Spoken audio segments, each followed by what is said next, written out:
Think you're ready to see the world in a whole new way? I hope so, because I'm about to blow your mind. Have you ever noticed those plastic lines along the side of your phone?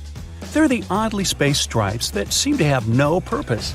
In reality, though, they're probably your phone's most important feature, because without them, your device would be little more than a smart paperweight.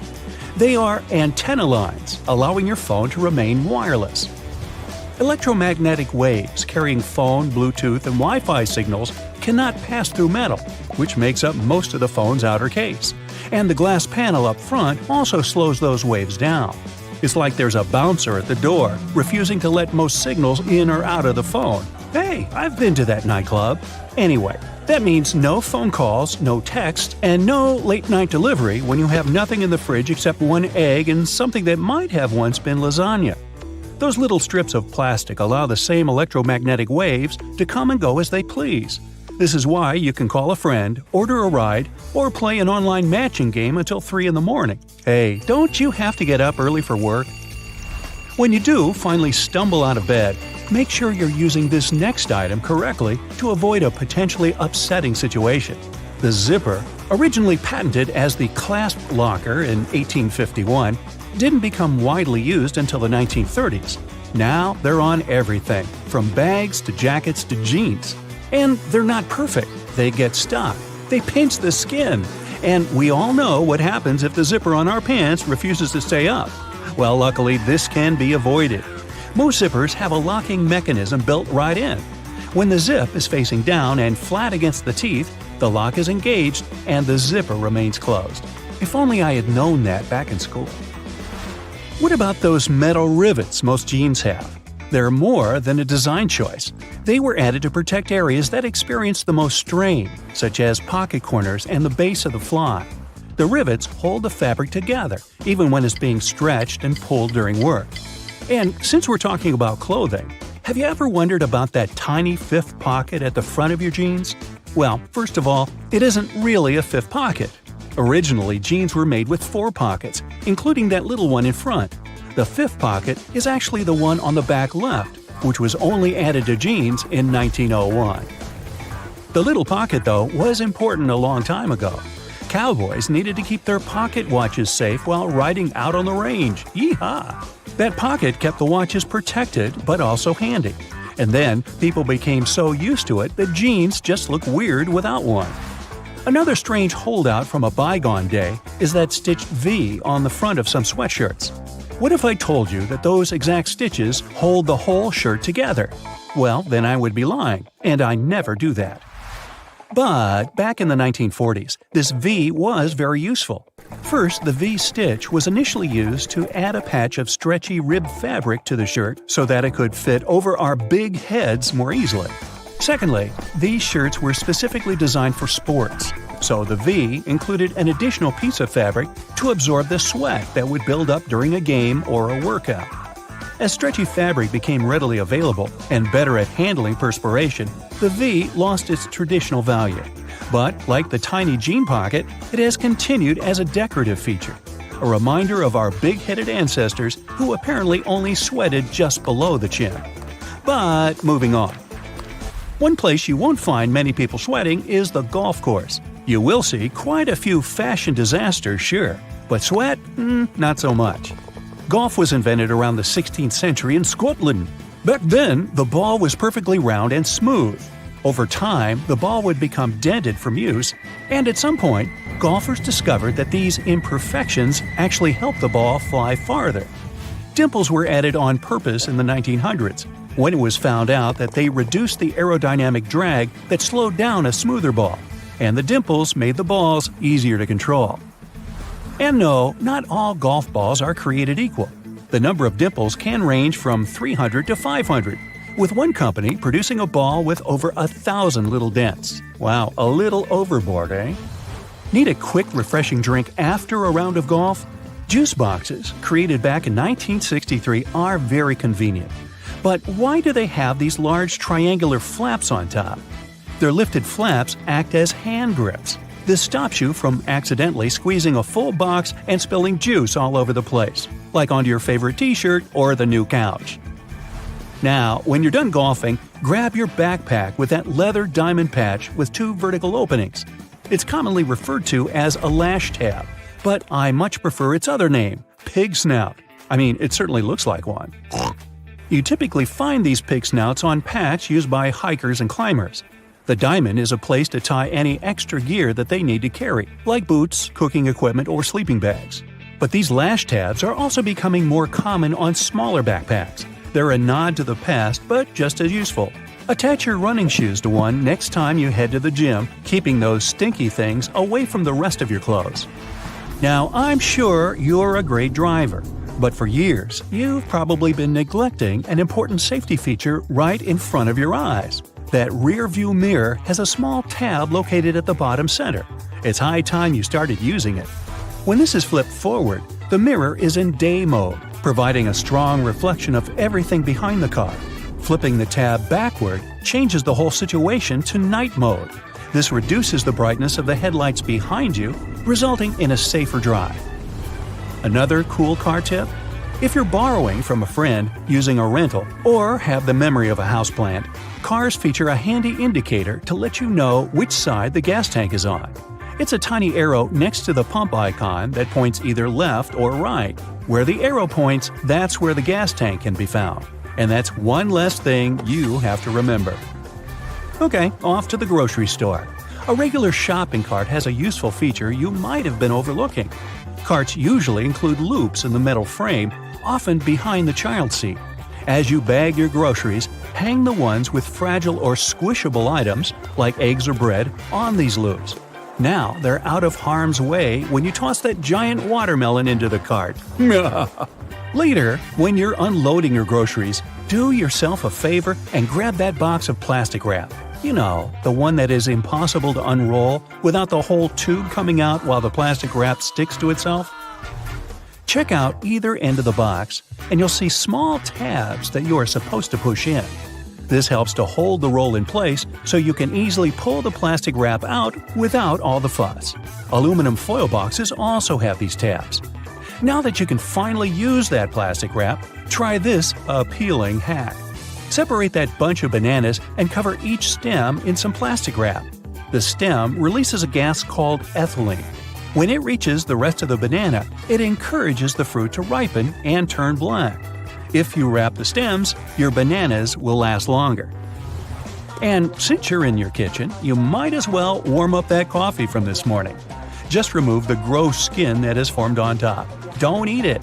Of course, as you open the microwave, you'll notice that the glass in the door has a strange black mesh inside.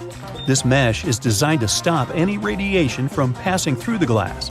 Like the electromagnetic waves we discussed earlier, radiation can't pass through metal. That mesh keeps it all safely inside to help you heat up your food. Thank you, science. Oh, and about that cup of coffee, did you know that the handle size can help you determine how much the mug actually holds? Let your fingers guide you. If you can fit 2 fingers into the handle, then the mug holds 8 ounces or 1 measuring cup of liquid. 3 fingers, 10 ounces or 1 1/4 cups. 4 fingers, 12 ounces or 1 1/2 cups. Pretty cool, huh? You know what? That little disc that's underneath bottle caps isn't just a leftover part of the production process. It creates an even tighter seal with the lid. So even if you turn the bottle upside down, the liquid doesn't leak out everywhere. The plastic disc keeps carbonated soda sparkly for longer as well, so keep it if it's going back into the fridge. Placing a wooden spoon across a pot of cooking pasta can prevent the water from boiling over. This will destabilize the bubbles when they contact the spoon, preventing a spillover onto the stovetop. To make the perfect smoothie, put the liquids in first. Then add any ingredients after you've put milk, coconut water, coffee, or yogurt. This will allow the perfect swirl to blend everything properly. When you open a peanut butter jar for the first time, it looks all creamy and delicious, okay? But the next day, you unscrew the lid and see a layer of unpleasantly looking brownish yellow liquid on the top of your treat. Yuck. Well, that's oil making its way out. To avoid it, turn the jar over and store it like that. The next time, when you open the jar again, the contents will mix once more and you'll be able to enjoy that PB&J to the fullest. That hole inside of the pasta fork stirrer doesn't only drain water out, it's a great measuring tool for how much spaghetti to cook per person. The hole is the recommended amount for a single serving. Pressing the crosswalk button won't always make the walk signal come up. These buttons can be divided into 3 categories.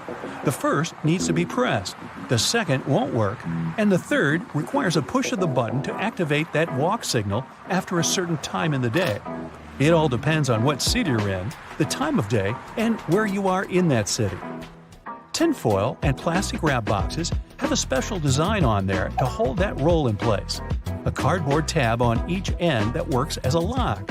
Push those tabs in, and the roll will stay inside the box.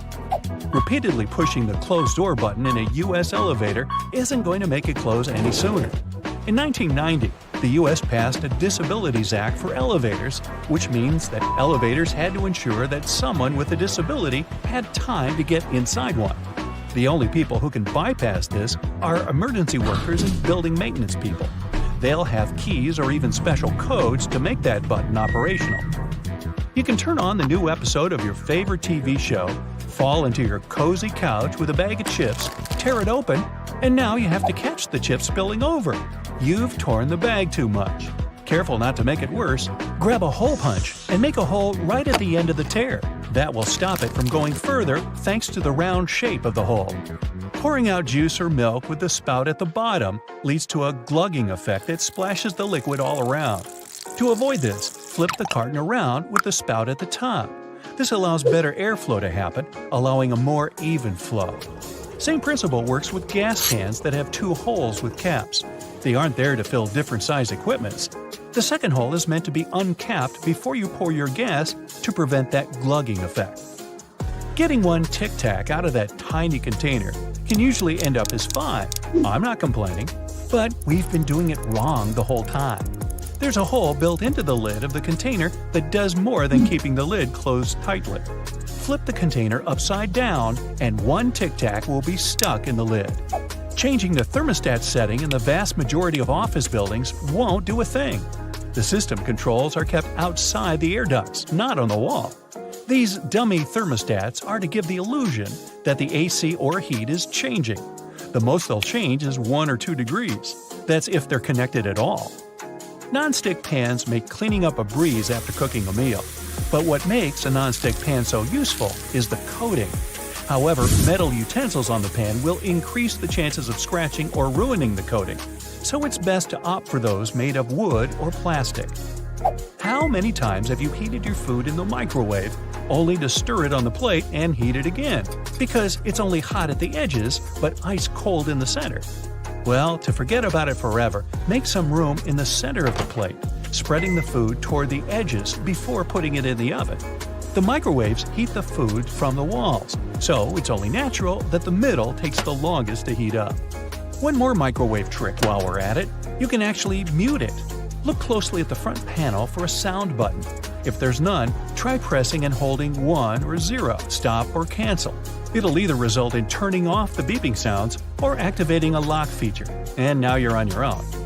Slow cookers work by trapping the heat inside and gradually cook food over a period of time. Lifting a lid to check on its progress, like a pot lid, will allow the heat to escape, increasing the amount of cooking time considerably. So, no peeking. That little pocket on your jeans wasn't designed for loose change or keys. They're originally designed for the pocket watch in the 1890s. Around those pocket areas, there are rivets sticking out as well. They're there to help reinforce the sensitive areas of the jeans that get the most wear and tear. Pre-rinsing your dishes before putting them into the dishwasher might be all for nothing. Most modern dishwashers have sensors inside to sense how dirty your plates are. This allows them to wash the dishes with a controlled amount of water. Scrape any solid food away and stack properly, allowing the dishwasher to do the hard work. Ceiling fans aren't just for hot days. There's a little switch on top that can change the direction of the fan. The summer setting runs counterclockwise to pull the cooler air up, while the winter setting moves clockwise, pushing the warmer air down. Metallic zippers have a hidden lock built in. Next time you've put on a pair of pants, shorts, or skirt, don't leave the zipper handle in an upward position. Push the little zipper tab downwards and it'll automatically lock. Toothpicks have a built-in holder to prevent you from just leaving them on the table. Just break off the top, place that on your table, and your toothpick between the notches. Pointy end up, of course. Now, it won't touch the table and get all dirty. You can do the same with disposable chopsticks. Break off the top piece before you pull them apart. Every can of soda comes with a tab for easy opening of the tasty beverage, and every single one of them has a relatively large hole in the top. While it can make it easier to get your finger under the tab to get to your soda, its intended purpose is a straw holder. Spin the tab over the opening and place your straw through it to secure it in. Those tiny dimples on golf balls actually give a greater lift to the ball and reduce air resistance, meaning the ball can go further with them. These dimples come in spherical and hexagonal shapes, with each slightest change affecting the ball's performance. That is, if you can hit the thing with some degree of confidence and accuracy, which of course doesn't include me. Some pens have caps with holes in their tops. Those are put there as a safety measure. If someone accidentally swallows a cap while chewing on it, they'll still have some space to breathe. When you order a soda to go, it usually comes with a plastic lid. This lid is useful when you're in the car or walking and want to prevent your soda from spilling. But it can also be a great coaster. Just flip the lid upside down and place it under your cup. If you prefer to buy milk in plastic containers, you've probably seen big circles on their sides. These circles absorb the shock if you drop the milk jug on the floor. They also create some extra room for the jug to expand if needed. That's how you can see if the milk's turned bad without tasting it. Thank you. Women's blouses mostly have their buttons on the left, but the majority of people are right-handed, so it definitely makes more sense to put buttons on the same side. But 100 or even more years ago, only rich women had blouses with buttons, and they had maids who dressed them. The buttons on the left were actually on the right for the maids who faced the women they were dressing. Did you ever notice that the toilet paper color is usually white? But this color wasn't always a favorite. In fact, colored toilet papers popped out on the shelves in the 1950s. Homeowners purchased pink, blue, yellow, green, and even black paper because these colors matched the interior. But eventually, many doctors began to associate the dye in colored toilet papers with increased health risks. Also, the dye didn't allow the colored paper to decompose as quickly when it was flushed down, which increased the risk of clogging septic tanks. This made manufacturing and retail prices too high compared to the basic white paper, and eventually, the demand began to fall. And now, let's take a closer look at these fancy patterns.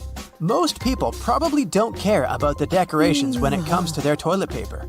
However, these patterns still exist. But why?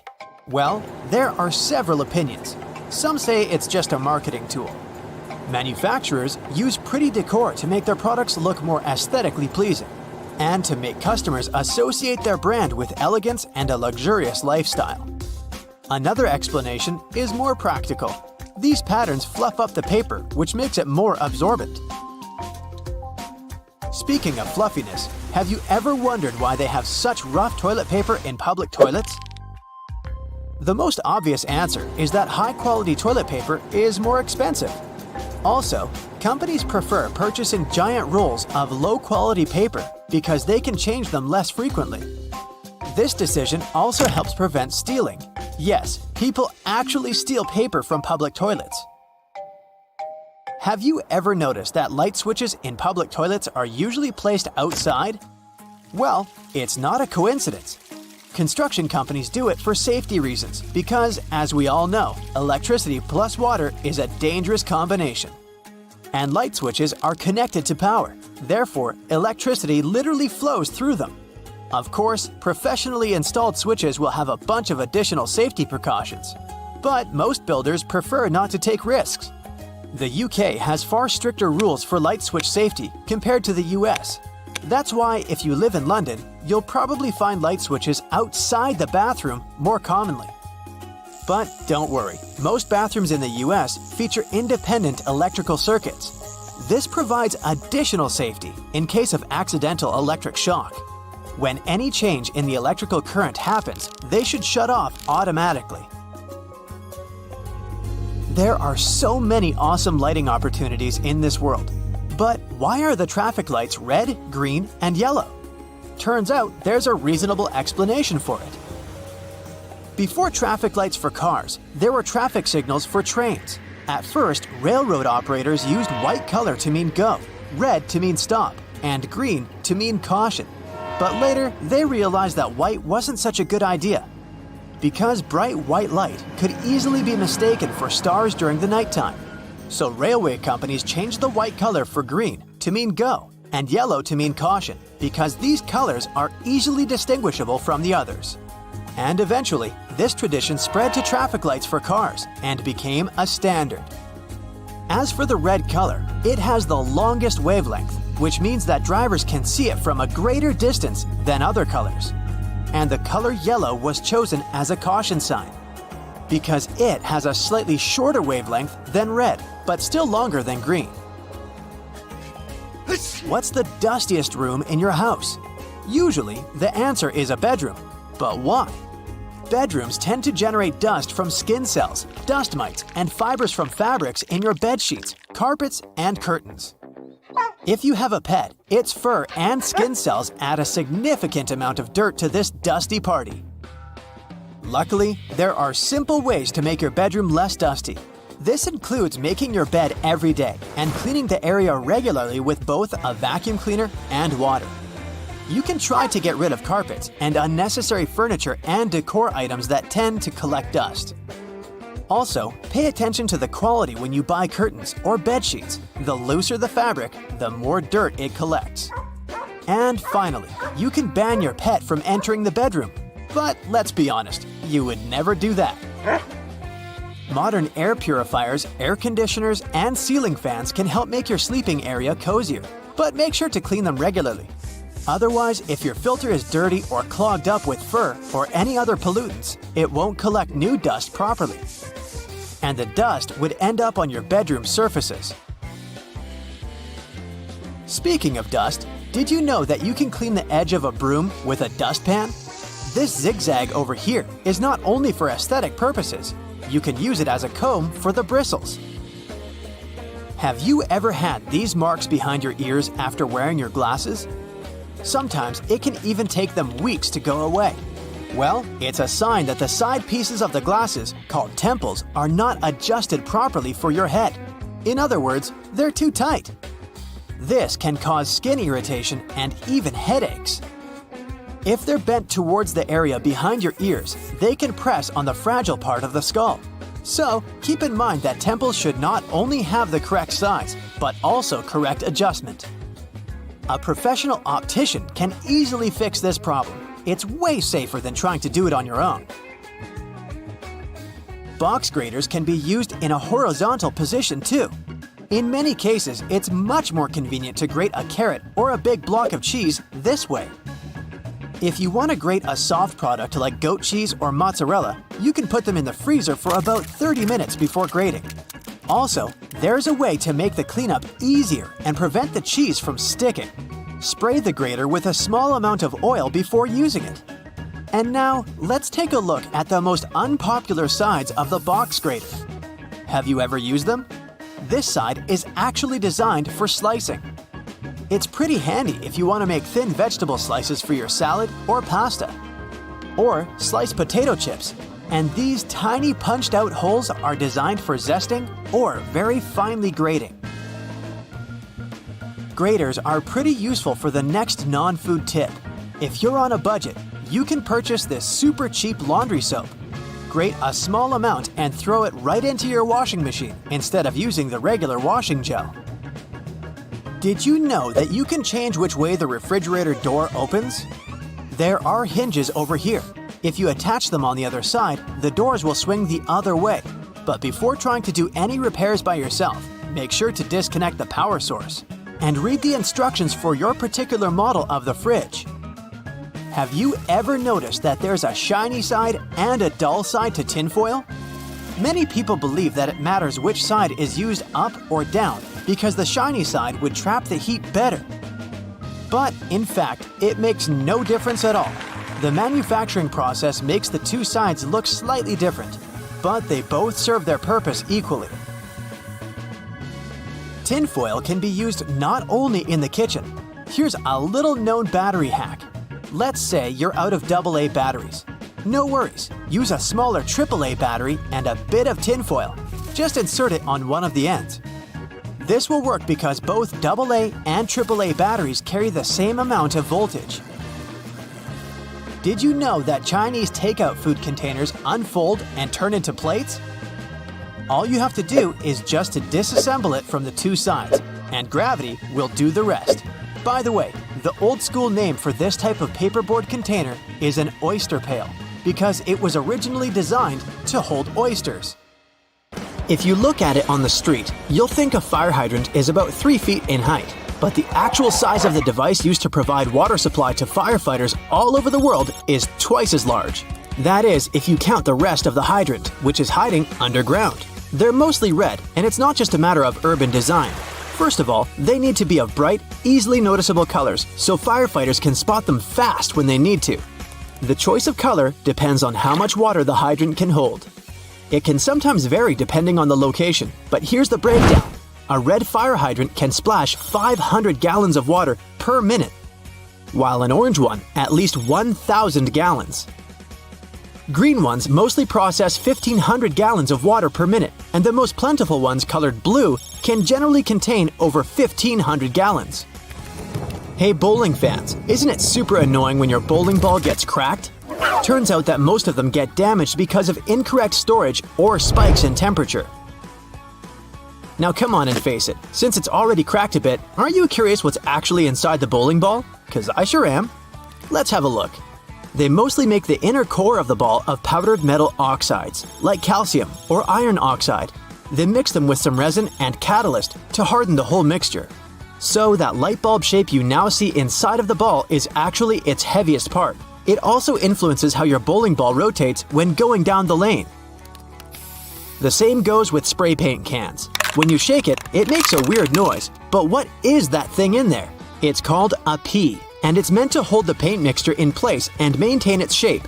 They generally make it out of plastic, metal, or ceramic.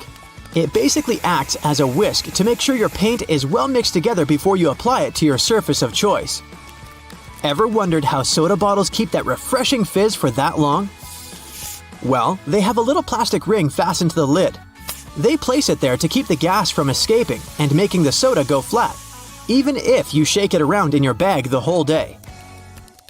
Speaking of things we use on a hot summer's day, wait, don't put your baseball cap on just yet.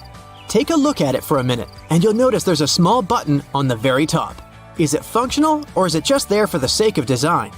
Way back when people started using fabrics to cover their heads, some say the button was actually functional. Since it's on top of the cap where the fabric panels come together, the top button helps keep the cap crown in one single piece. Now, with recent advances in fabric and pattern design, the button is more of an aesthetic feature. It's used to cover up the joint point of the fabric panels. Your cap might not have a button at all, but don't you think a cap actually looks better with one? Cotton pads have two sides, and if you take the time to look at them carefully, they're actually different in texture. Just in case you've ever wondered why, the textured side is for applying makeup, and the even side is for removing it. Bookworms, this one is for you. Dust jackets that come with a lot of hardcover books are not just meant to make your book look pretty, they also double as a bookmark. Just fold the pages you've already read underneath the inside of the jacket, and voila! Next time you reach out for your favorite shirt, take a look at the top buttonhole. It should be stitched horizontally, and all the other ones are vertical.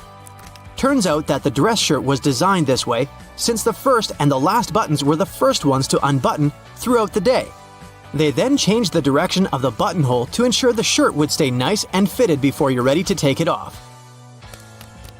These days we have so many variations of this awesome dessert that it's hard to imagine we've ever lived without it. You can find different types of cookie dough ice cream or even chocolate chip cookie cake basically everywhere, but the famous cookie wasn't actually invented until 1930. The story goes that a woman named Ruth Graves Wakefield was preparing some chocolate cookies as she was waiting for some guests to arrive. She soon figured out she was out of baker's chocolate, a crucial ingredient for the classic cookies. To fix things up, she chopped up a block of semi-sweet chocolate, thinking it would eventually spread out evenly throughout the batter, given the heat of the oven. Things didn't necessarily go as planned. But hey, it's great they didn't, because this is how she invented this modern dessert we now can't get enough of. And speaking of popular snacks, the potato chip is even younger than the chocolate chip cookie. Well, at least historically. There are many stories trying to explain how it was invented. One of them goes like this. A chef named George Crumb, based in New York, put the chips together in 1953.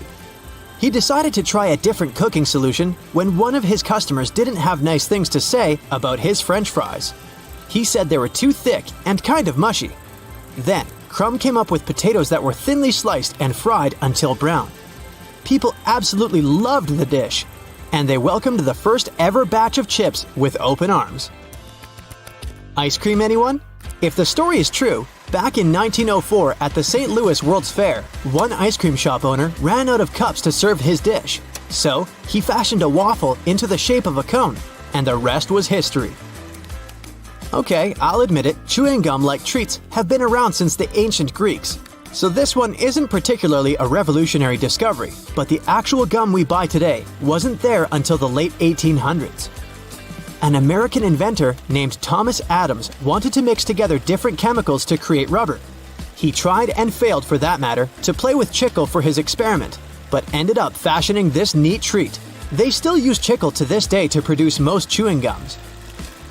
Back in the 1800s, there lived a man named Jean-Baptiste Joly, who worked in the fabric industry as a textile maker. How he came up with this next invention that we use a lot these days has less to do with him and more to do with his maid. The story goes that the woman accidentally knocked a kerosene lamp over onto a tablecloth.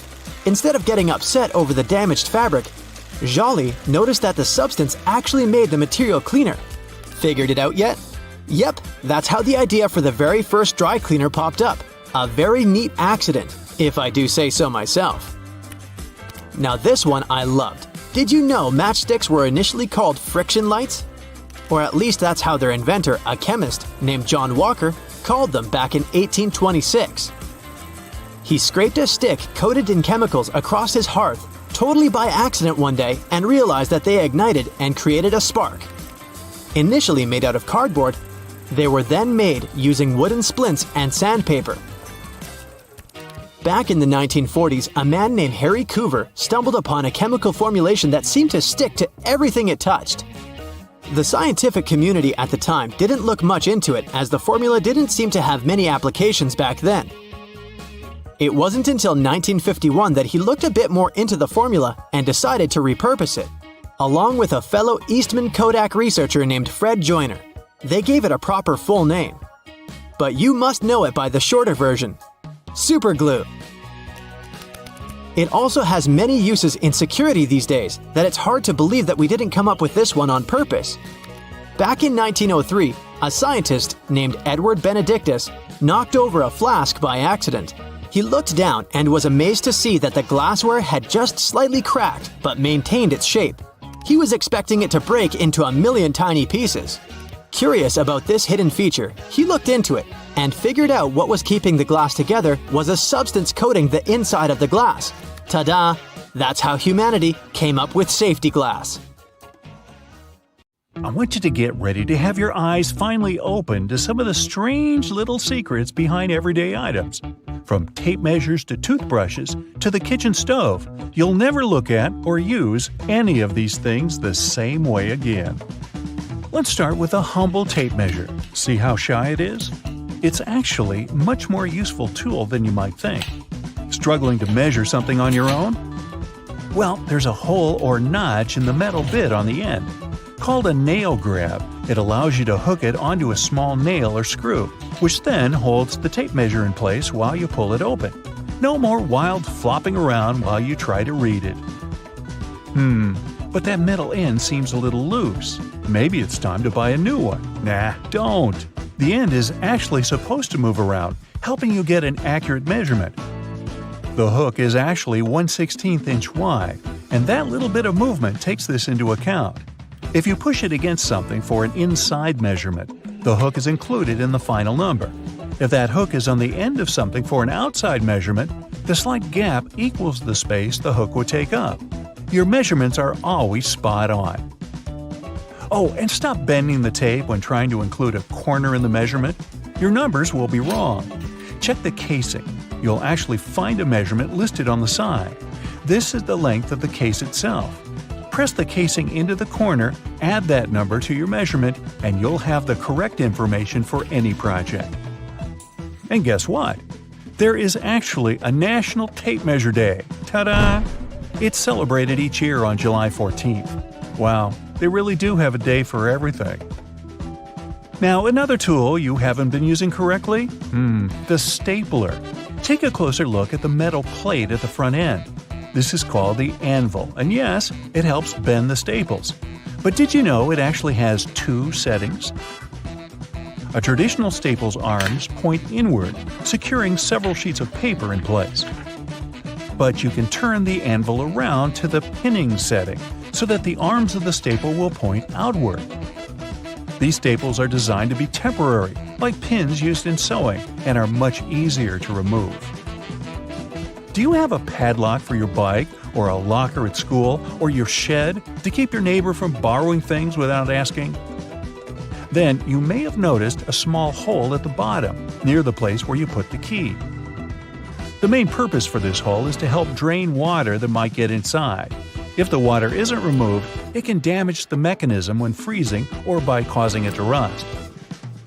If you do find your lock is stuck, though, it can be very frustrating. Don't panic.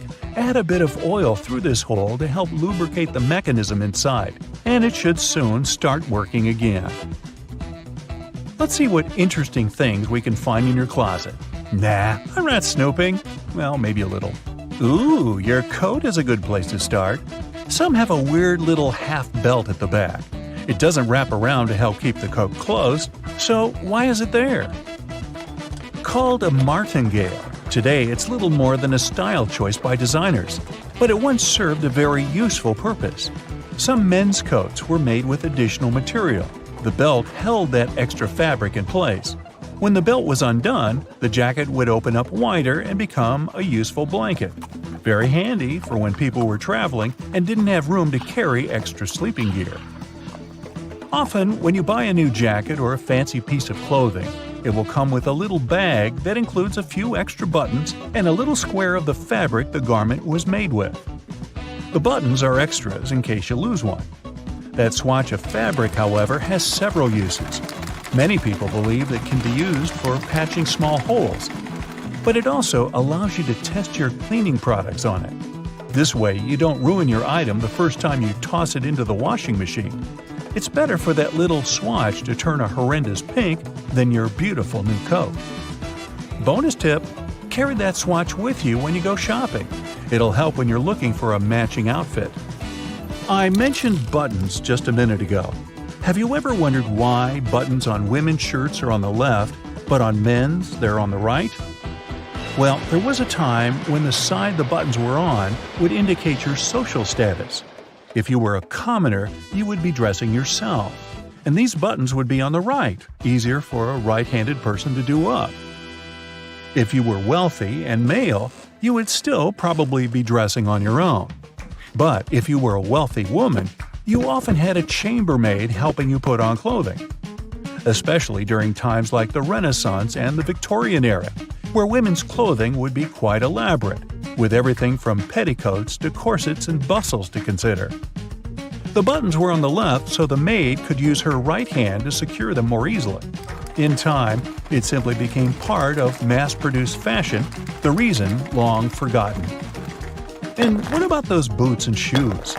There is a loop on the back of some, but it's not there so that you can just hang them up. When you're putting your boots on, pull on the loop. It'll help your foot slip right in.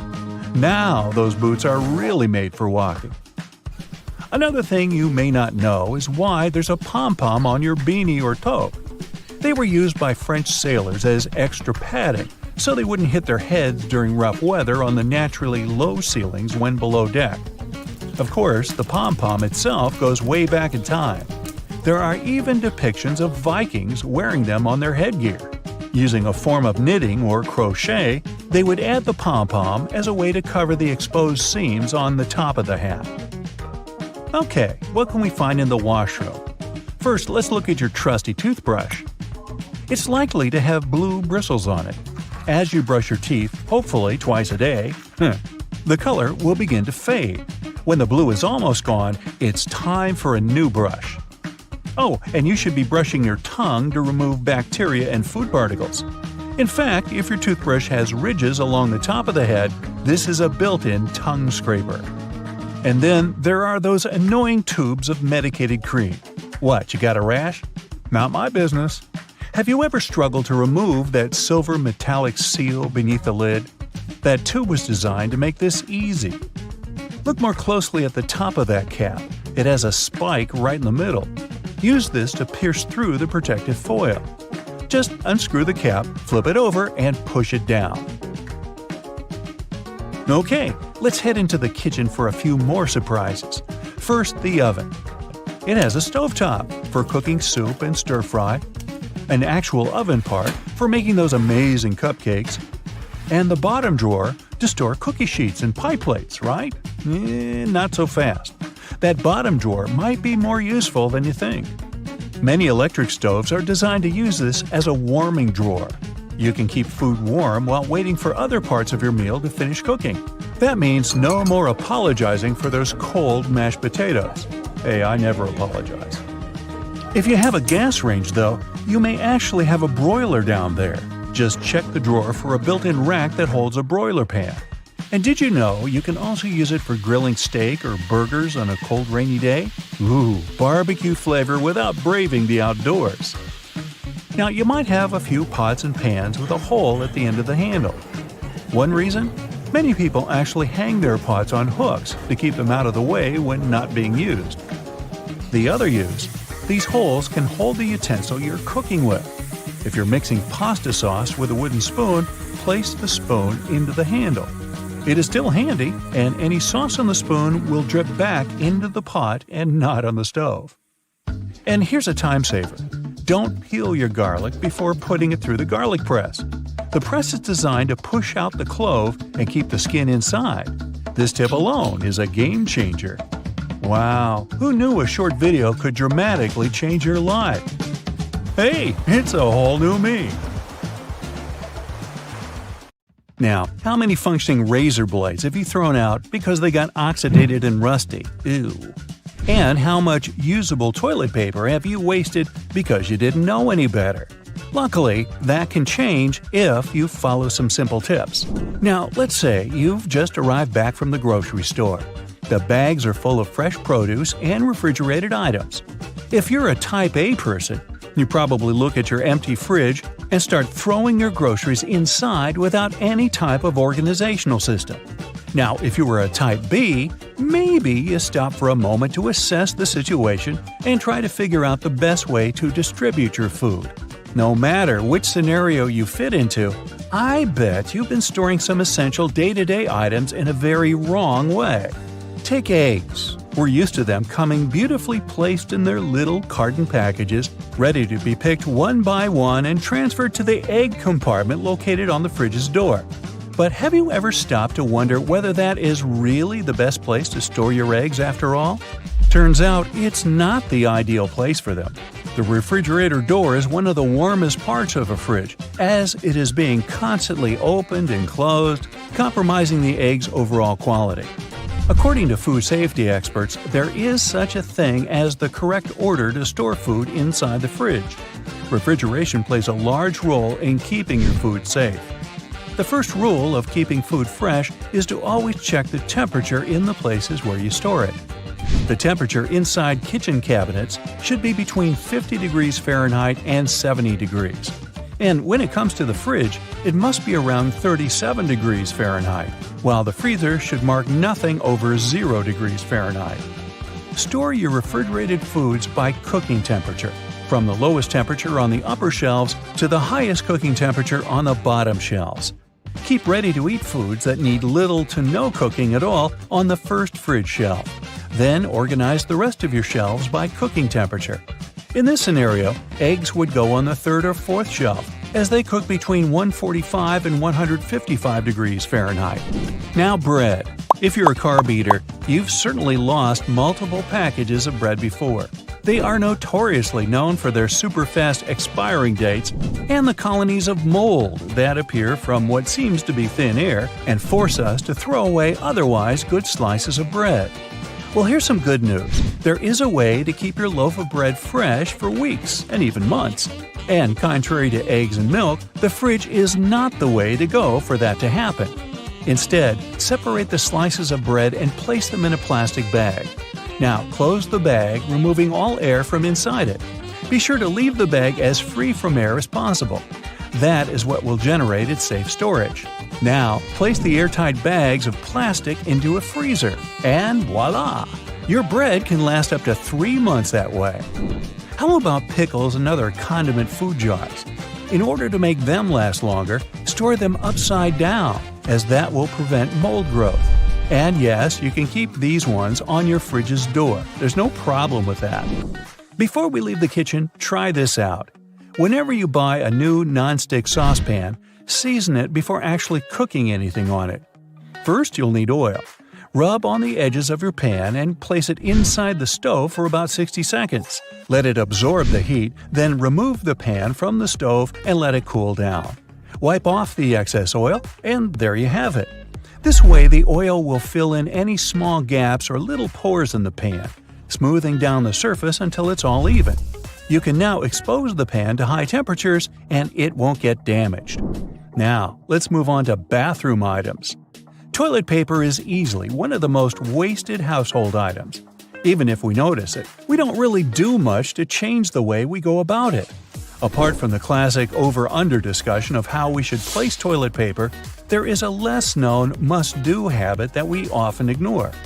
Just to fill you in case you've been oblivious to this until now, toilet paper science has long debated whether the correct way to hang the roll is with the loose end draped over the top or with the loose end hanging inside next to the wall.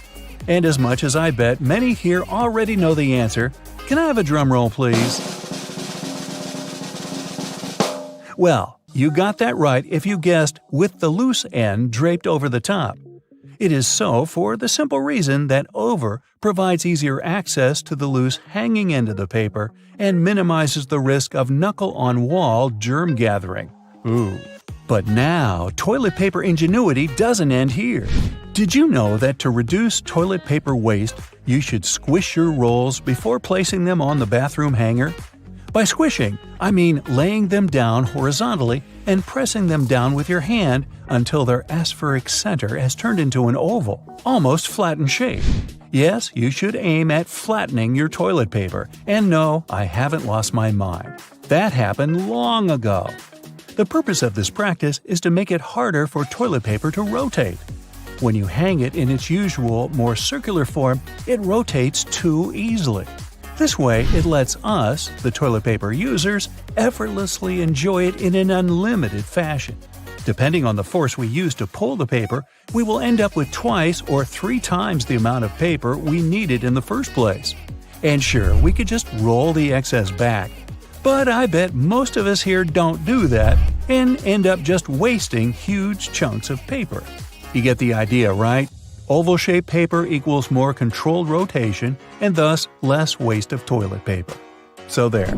Then we have razor blades. If you're the person who never stops buying razor blades because the last one you bought 5 days ago is already rusty from your bathroom's humidity, maybe you'll want to listen to this one. It's not true that razor blades have such a short life expectancy. They can and should last longer in our bathroom cupboards. We just need to know how to handle them. Now, you don't have to be an expert to know that a warm and moist environment doesn't go well with razor blade steel. So, for starters, you should always dry them after using them, especially if your last usage was in the shower. Then, keep them in a cool and dry spot, maybe even out of the bathroom. They will surely last longer this way. Using a rusty blade can be especially bad for your skin, contributing to bacterial or fungal infection. So that's a big no-no for leaving the blade face down in a puddle of shower water. Do keep that in mind. After that delicious shower, some people may head back to their bedrooms. If it's near bedtime, they might even decide to light that aesthetically pleasant nightside candle and enjoy the most out of its pleasing white musk and warm vanilla aroma. But if your candle has been burning too quickly, try these tricks out and see if it'll last longer. You can trim your candle's wick multiple times and keep it as far away from water and moist as possible. It will guarantee that your candle's wax stays firm and steady and thus continues to burn slower for a longer period of time. A little extra tip regarding candles: never throw away their jars once you finally burnt them out. Suppose you made it to the end of your candle. Congrats!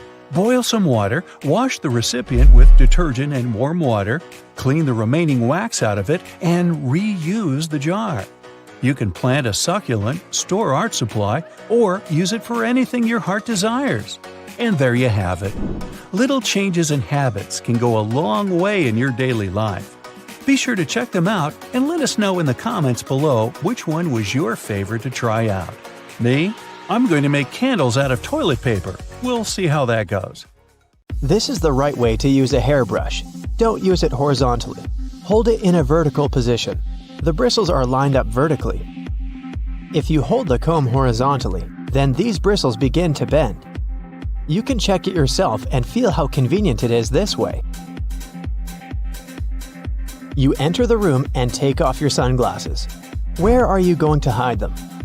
Are you going to hold them in your hand or hang the glasses on your shirt collar? Or maybe put them in your pocket? The best way is to put the glasses in the breast pocket so the lenses look inside and only one temple sticks out. Your glasses will be protected from damage this way. According to the rules of etiquette, you must always let out those who are leaving the room, building, or elevator first, only then enter. This simple rule helps to avoid collisions and awkward situations. Do you have paint rollers in your house? Let's say you're doing repairs and painting walls. See how a thick layer of paint gets on the roller? People clean it in different ways. Someone washes it off with water or scrapes the paint off with a knife or paper.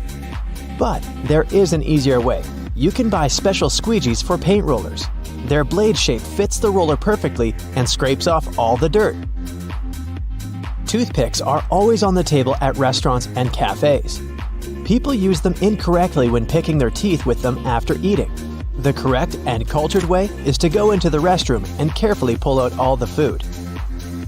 You don't have to tear off the cover layer from the dishwasher tablet. This layer is tiny. Just put it in the tank and the water will dissolve the cover. You know this feeling of happiness when you're hungry and find some pizza in the fridge? How are you going to reheat it? You can use a microwave or an oven, but there is a great alternative way. Heat a frying pan and put a piece of pizza on the side of it. Add a little water to the opposite side. Then, cover the pan with a lid or foil. Be careful here. After a couple of minutes, take it out and taste the pizza. It's perfect, right? Don't brush your teeth with an electric toothbrush using fast movements. This device should move back and forth smoothly. These shoulder straps with buttons on your jacket have a purpose. They were invented to keep your backpack straps tightly on your shoulders, preventing them from slipping off. Try it yourself. Unhook the straps, put on the backpack, and attach them back. Keep the box with the hole up when you're pouring juice or milk out of it. Then, there'll be less splashing. Always put the toilet lid down before flushing it. Small, imperceptible particles of dirty water splash and pollute the entire space when you keep it open. Many people have a seasoning shaker in their kitchen, and most just shake it to pour spices on food. If you're one of them, stop right there. Just flip it over and scroll the top cover with holes. Spices will easily fall out without any obstacles. Do you have bad breath? How are you going to check it? You can breathe on the palm and feel it, but this method is not effective. It's much better to lick your wrist. Don't touch it with the tongue tip. Lick it with the middle part. Smell it, and yeah, that's what people get when you're talking to them. One of the ways to keep your breath fresh is to stay silent. When you talk a lot, your mouth dries up. Without moistening with saliva, many bacteria accumulate in it, and this is what gives you bad breath. There's an empty space between the panes in the oven door. You can stick a brush in there to clean the window. The entrance to this space is at the bottom of the door. Open the lower shelf, then push the brush through the hole. There are many ways to separate the yolk from the white in a raw egg. You can use special spoons or do it with a bottle. Someone slowly pours egg white from the shell. None of the methods are easy, especially if you're doing it for the first time, but you can extract the yolk much more efficiently without using any additional equipment. Just pour the raw egg onto a plate and take out the yolk with your own hands. But before that, oil your fingers with garlic. Did you know that it's better to wash the rice in cold water before cooking it? Water helps to separate the dry grains from each other. During cooking, the washed rice grains don't stick together. This makes the rice fluffy and delicious. The easiest way to peel garlic is to put it in the microwave. Cut off the tip and leave it in the microwave for 20 to 30 seconds. Done! You can peel it easily now. Do you know how to properly open a pack of spaghetti? Take it with both hands. Hold it upright and hit the bottom part against the table. Don't be afraid to use force. The lower side of the pack should evenly touch the table surface. A slight deviation can damage your spaghetti. You can also open it by strongly slapping its back with your palm. But this option requires more practice. It turns out that you don't really have to wrap your suitcase with a protective plastic film while traveling. You can use a t-shirt instead. Just put your clothes on your suitcase as a cover, and don't waste your time and money wrapping it in plastic. Here's the right way to tie a garbage bag to get rid of the hole in the middle.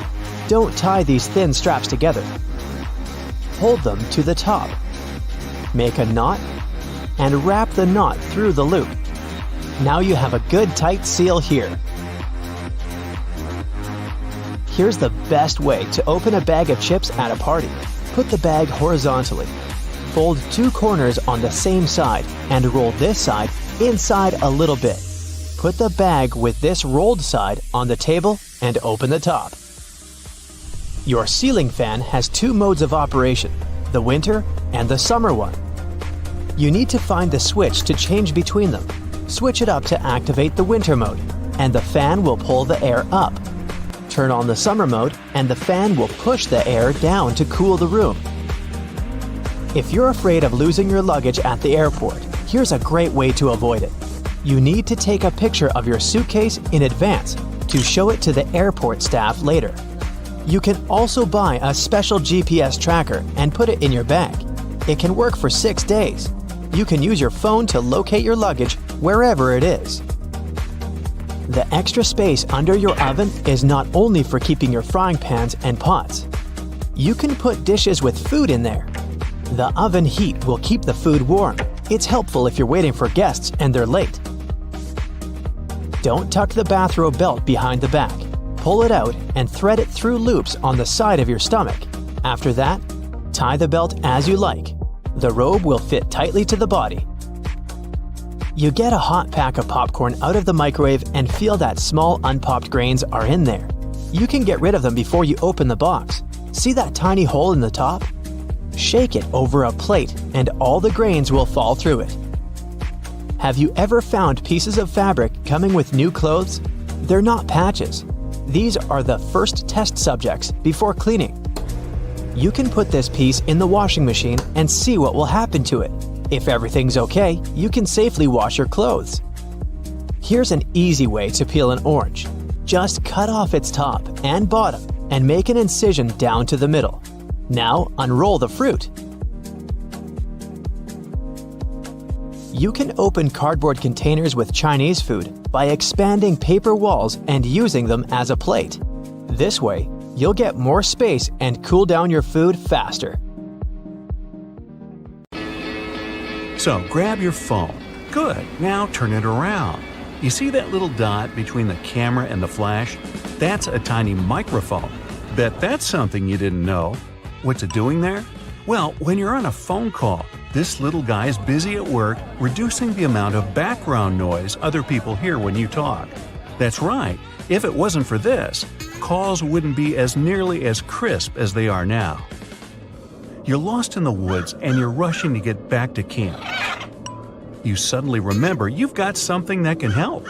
You grab one of your chest straps from your backpack and whistle on it. Yup, that's right. A lot of bags have this feature in them, especially the ones made for the outdoors. It isn't long before you hear the call of one of your friends and you follow them back to the warm campfire, saved by this cool bit of design. If you're a curious person, you might have wondered what that little pocket in your jeans is doing there. You know, the one that's inside the bigger pocket? People often use it to store coins and bills, but it's not meant for that. It's actually designed to store your pocket watch safely. Maybe that's where the name pocket watch comes from? You finally arrive home after a long day's work. You understandably don't feel like cooking, so you sit on the couch and watch a bit of TV and order some takeout. How about Chinese? Perfect. There's the doorbell. That has to be your food. It smells delicious. Wait, before you grab the plates, do this instead. Open your Chinese food container on the table. It becomes the perfect plate, and it's cardboard, which means no cleaning either. The can of soda you got with your food has a cool feature too. Look at the tiny metal tab there, the one you use to open the can. Guess what? You can fit your straw in there. In fact, that's exactly what they're made for. Go ahead, try it for yourself. If you're not at your computer, take a look at your keyboard right now. If you're not, that's okay. Here's one on the screen. The keycaps are arranged in what's called the QWERTY layout, named after the first 6 keycaps below the numbers. As it turns out, it wasn't always this way. They used to be laid out alphabetically, which would make more sense when you think about it. The alphabetical layout fell out of use because long ago there were things called typewriters. Remember those? You press down a key and a type bar would fly out, hitting an inked ribbon and stamping a letter on the piece of paper. Eventually, typists got good at this and typed faster. Too fast. The type bars would eventually get caught in a log jam with each other, ruining the flow. To fix this problem, they made keyboards with randomized keycaps.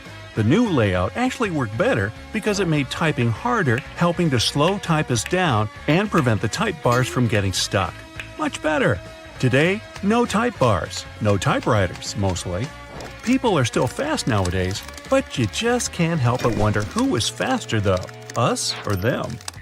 Keyboards have another hidden feature too. Have you ever noticed that the F keycap and the J keycap have little bumps on the bottom of them? As it turns out, they're there to help people figure out where they are on the keyboard without having to take their eyes off the screen. Grabbing a takeaway cup of coffee at your favorite cafe might be just what you need to fully wake up in the mornings. When you get back home or to work, though, you might be afraid to stain your desk when you put the steaming hot coffee down.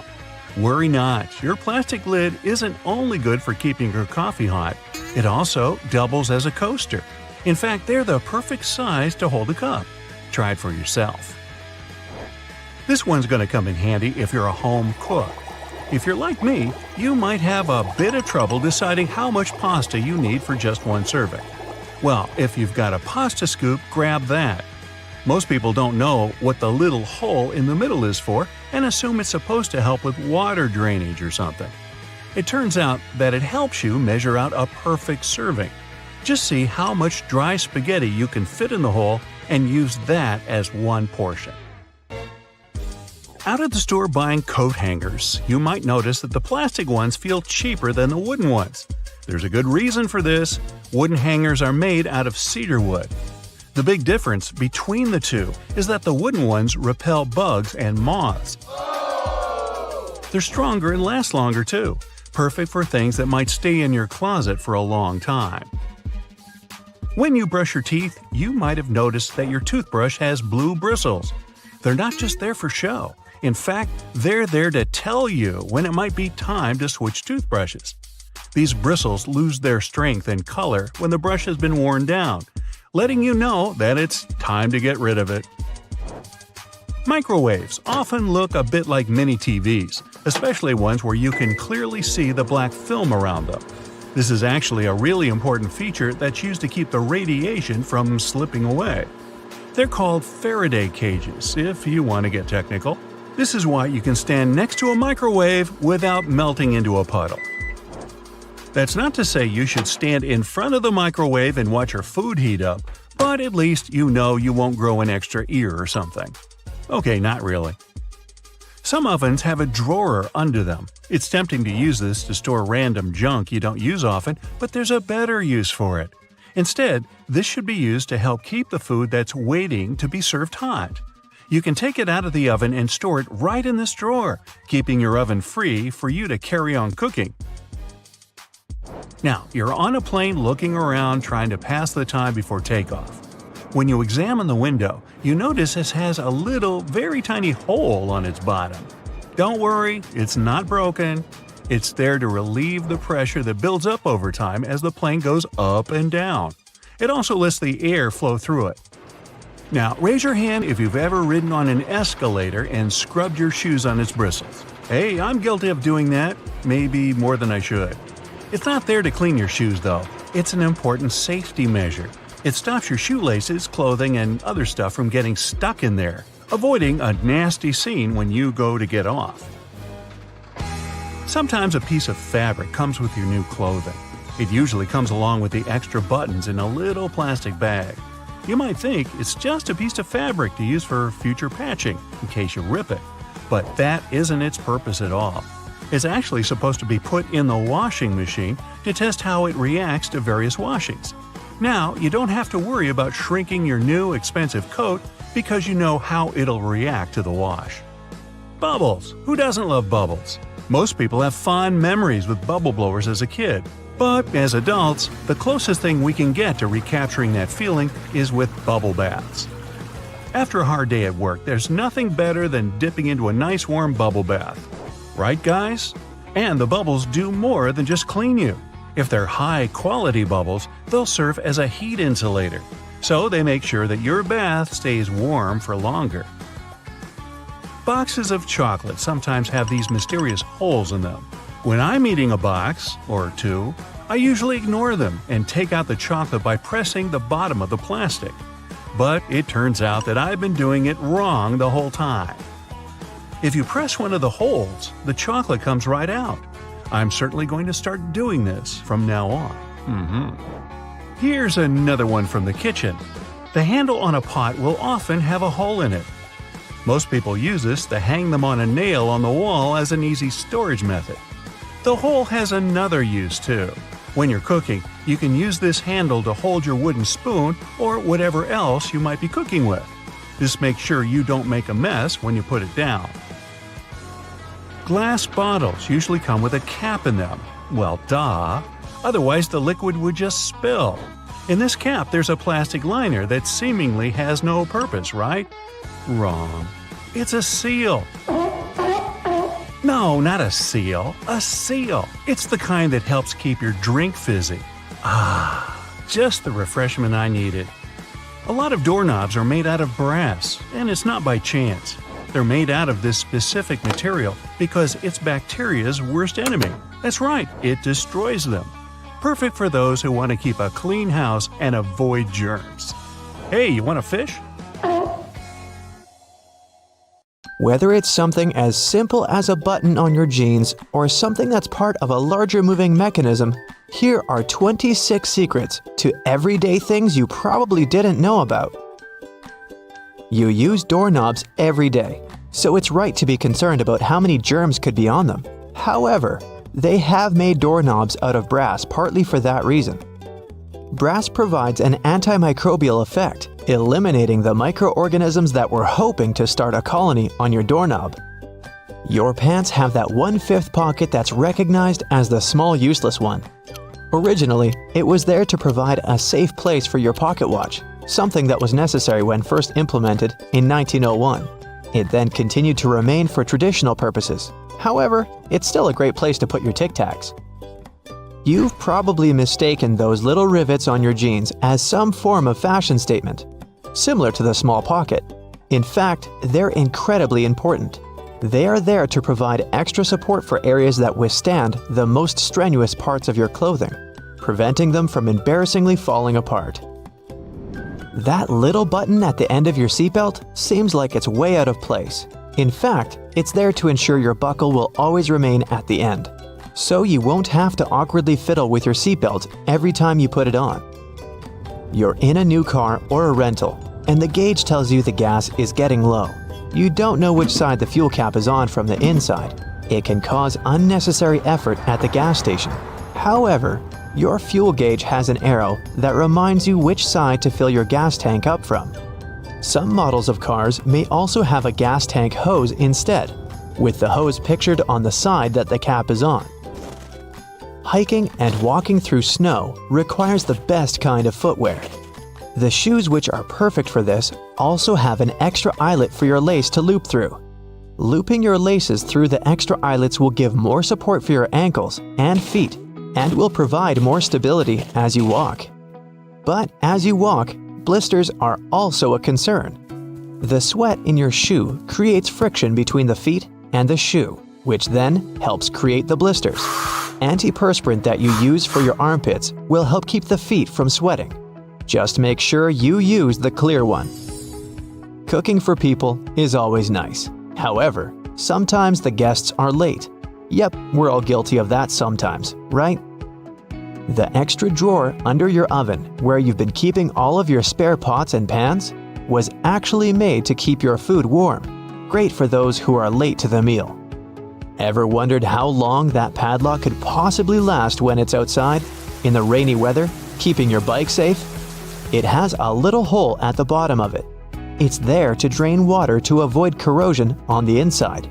It also serves to provide oil, further prolonging its use. That hole in the elevator door isn't there to check who's inside so you can avoid sharing a ride with specific people. It's a keyhole in case it breaks down. Ketchup, sauce bottles, and all other condiments we love all have a stage when it's difficult to get the insides out.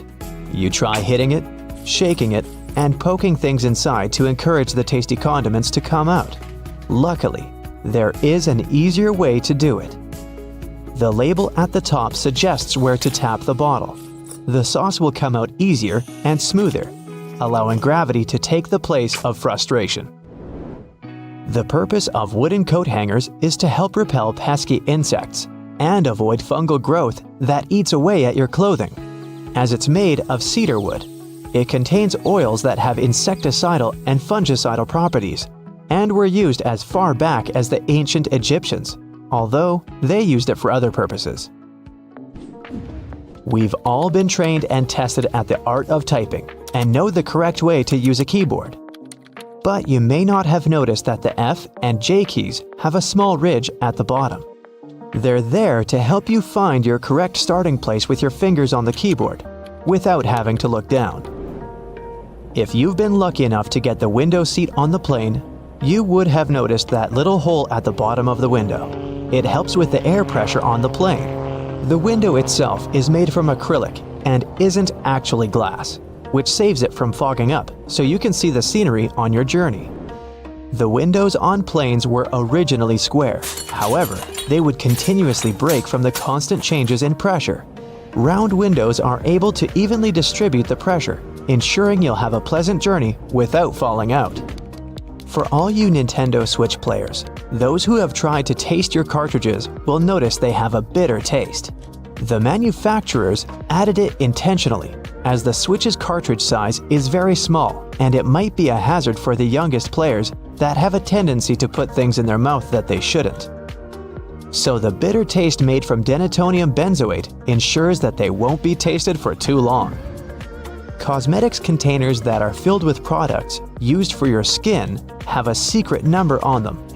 This is to help inform you how long the product will be usable, ensuring it doesn't cause the reverse effect by damaging your skin instead. Pen lids have a hole at the end of them. It's not there to help your pen breathe and boost performance, but it's there to help you breathe, just in case while you're sitting in class or at work and you're chewing on your lid and just happen to swallow it.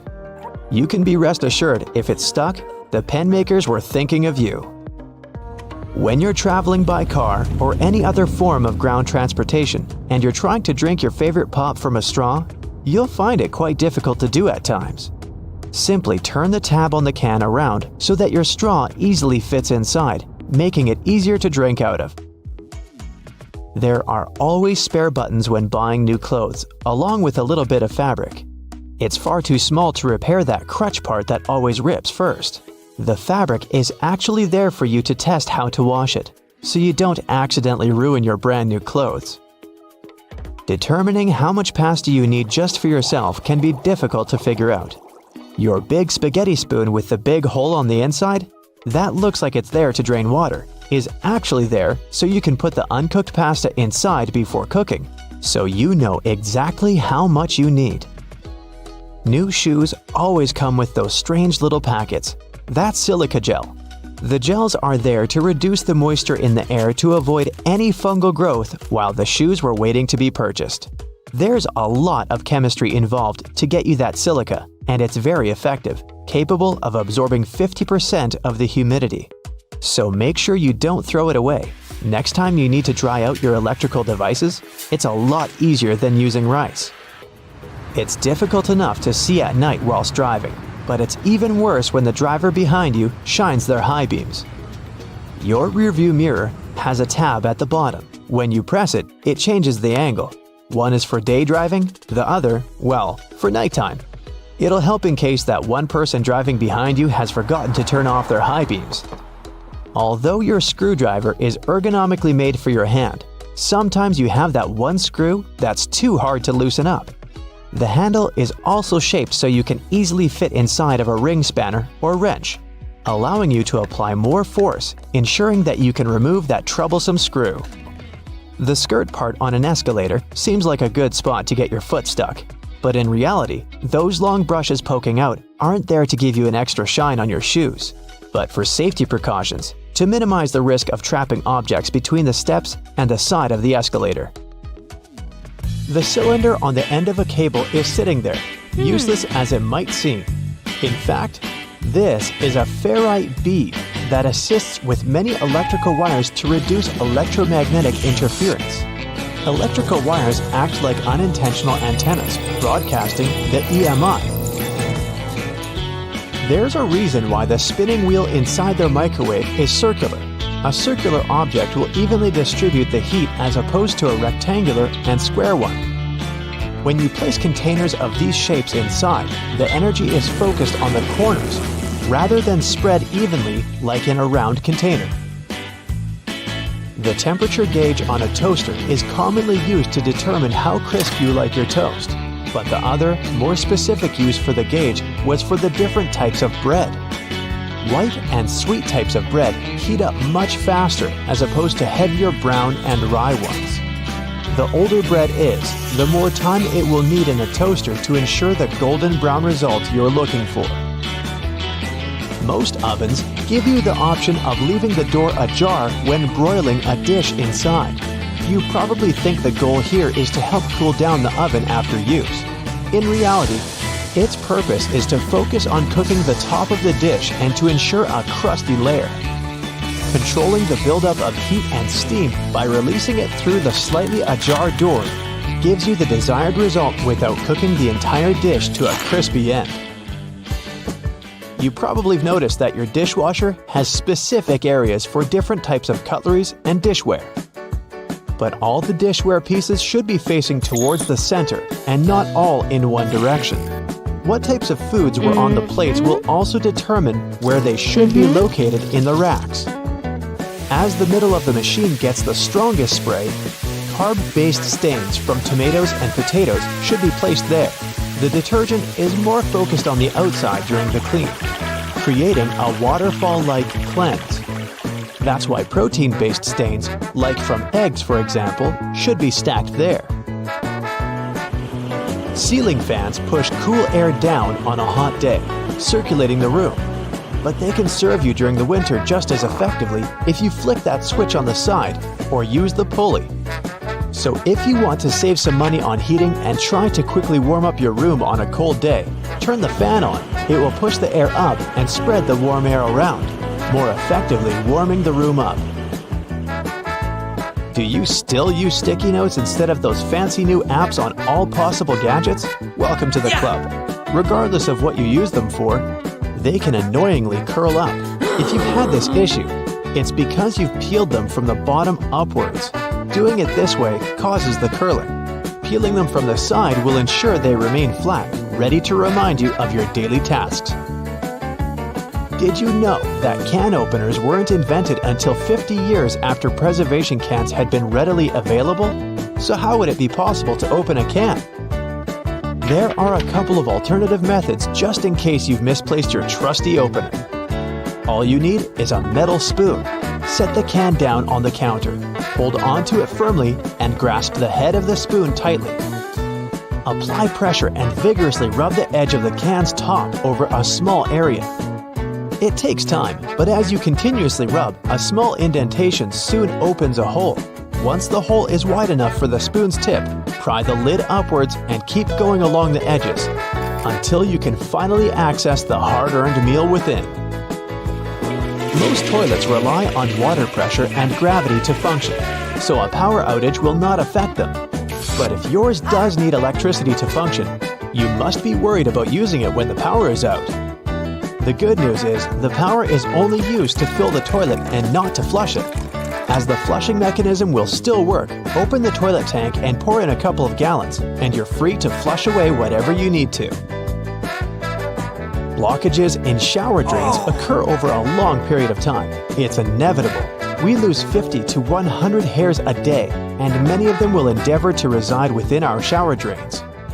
Hair only forms the foundations of the blockage, and this attracts the buildup of various other things. A great life hack is to use your vacuum cleaner and put the nozzle in the hole once removing the plug. Apply a wet cloth around the nozzle, ensuring air cannot escape.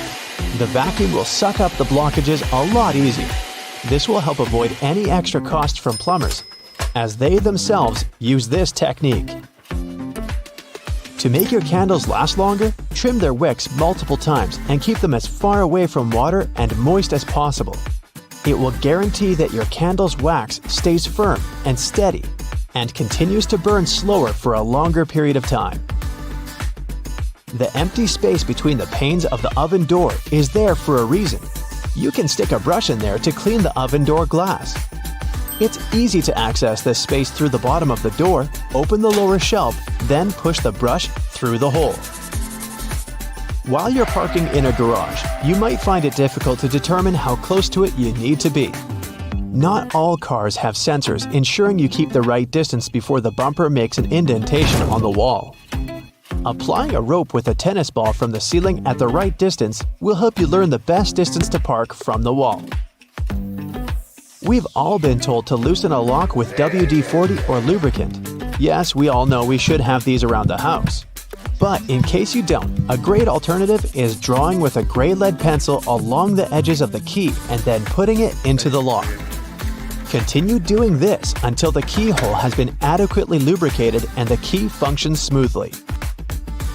Pliers are prone to damage when you use them to adjust faucets and shower heads, and are also difficult to grip. Take a couple of pieces from the end of an old garden hose and attach them to the jaws of the pliers. You'll find a huge improvement with grip and will avoid wear and tear. You can find a good use for discarded rubber for different things around the house. When fed up with tightening or loosening with a screwdriver, try using a simple rubber band. Place part of it into the screw grip and the screwdriver will have far greater traction. Moving cement blocks isn't safe for your lower back. Even with a wheelbarrow, it can be a risky process to place the cement onto the ground without causing damage. 3 simple cylinder pipes can make a world of difference, regardless of the size of the block. Try lifting the edge onto the first pipe with a pry bar, then pushing and maneuvering as you gradually direct the 3 pipes towards the desired location. Just make sure you're not doing this on a slope. That first strike on a nail can be a great success or will result in a throbbing thumb. A bobby pin is perfectly shaped to hold a nail in place, allowing for your hand to be clear out of harm's way and for you to strike the nail without fear. Use a crayon instead of a pen or pencil while working with a wet saw to ensure the markings are not removed. They will also be easier to see under the murky water. Checking the drains on the roof and determining when they need to be cleaned can take a lot of time. Using duct tape, attach a mirror on the end of a long broom and review whether the drains need to be cleaned. To further assist with your balance as you check on the gutters, attach a pair of old trainers to the end of the ladder. The spread of the shoe and its grip will ensure a further level of safety. Liquid caulk normally comes in huge tubes, so you can never use it all at once. The hardened tips of liquid caulk create blockages. Grab a used cork and drill through it to make a perfect lid, concealing the liquid caulk. Now it's ready to be used again with no blockages. It's finally the weekend, and you decide to go out for dinner. You opt for Chinese food because, duh, it's so delicious.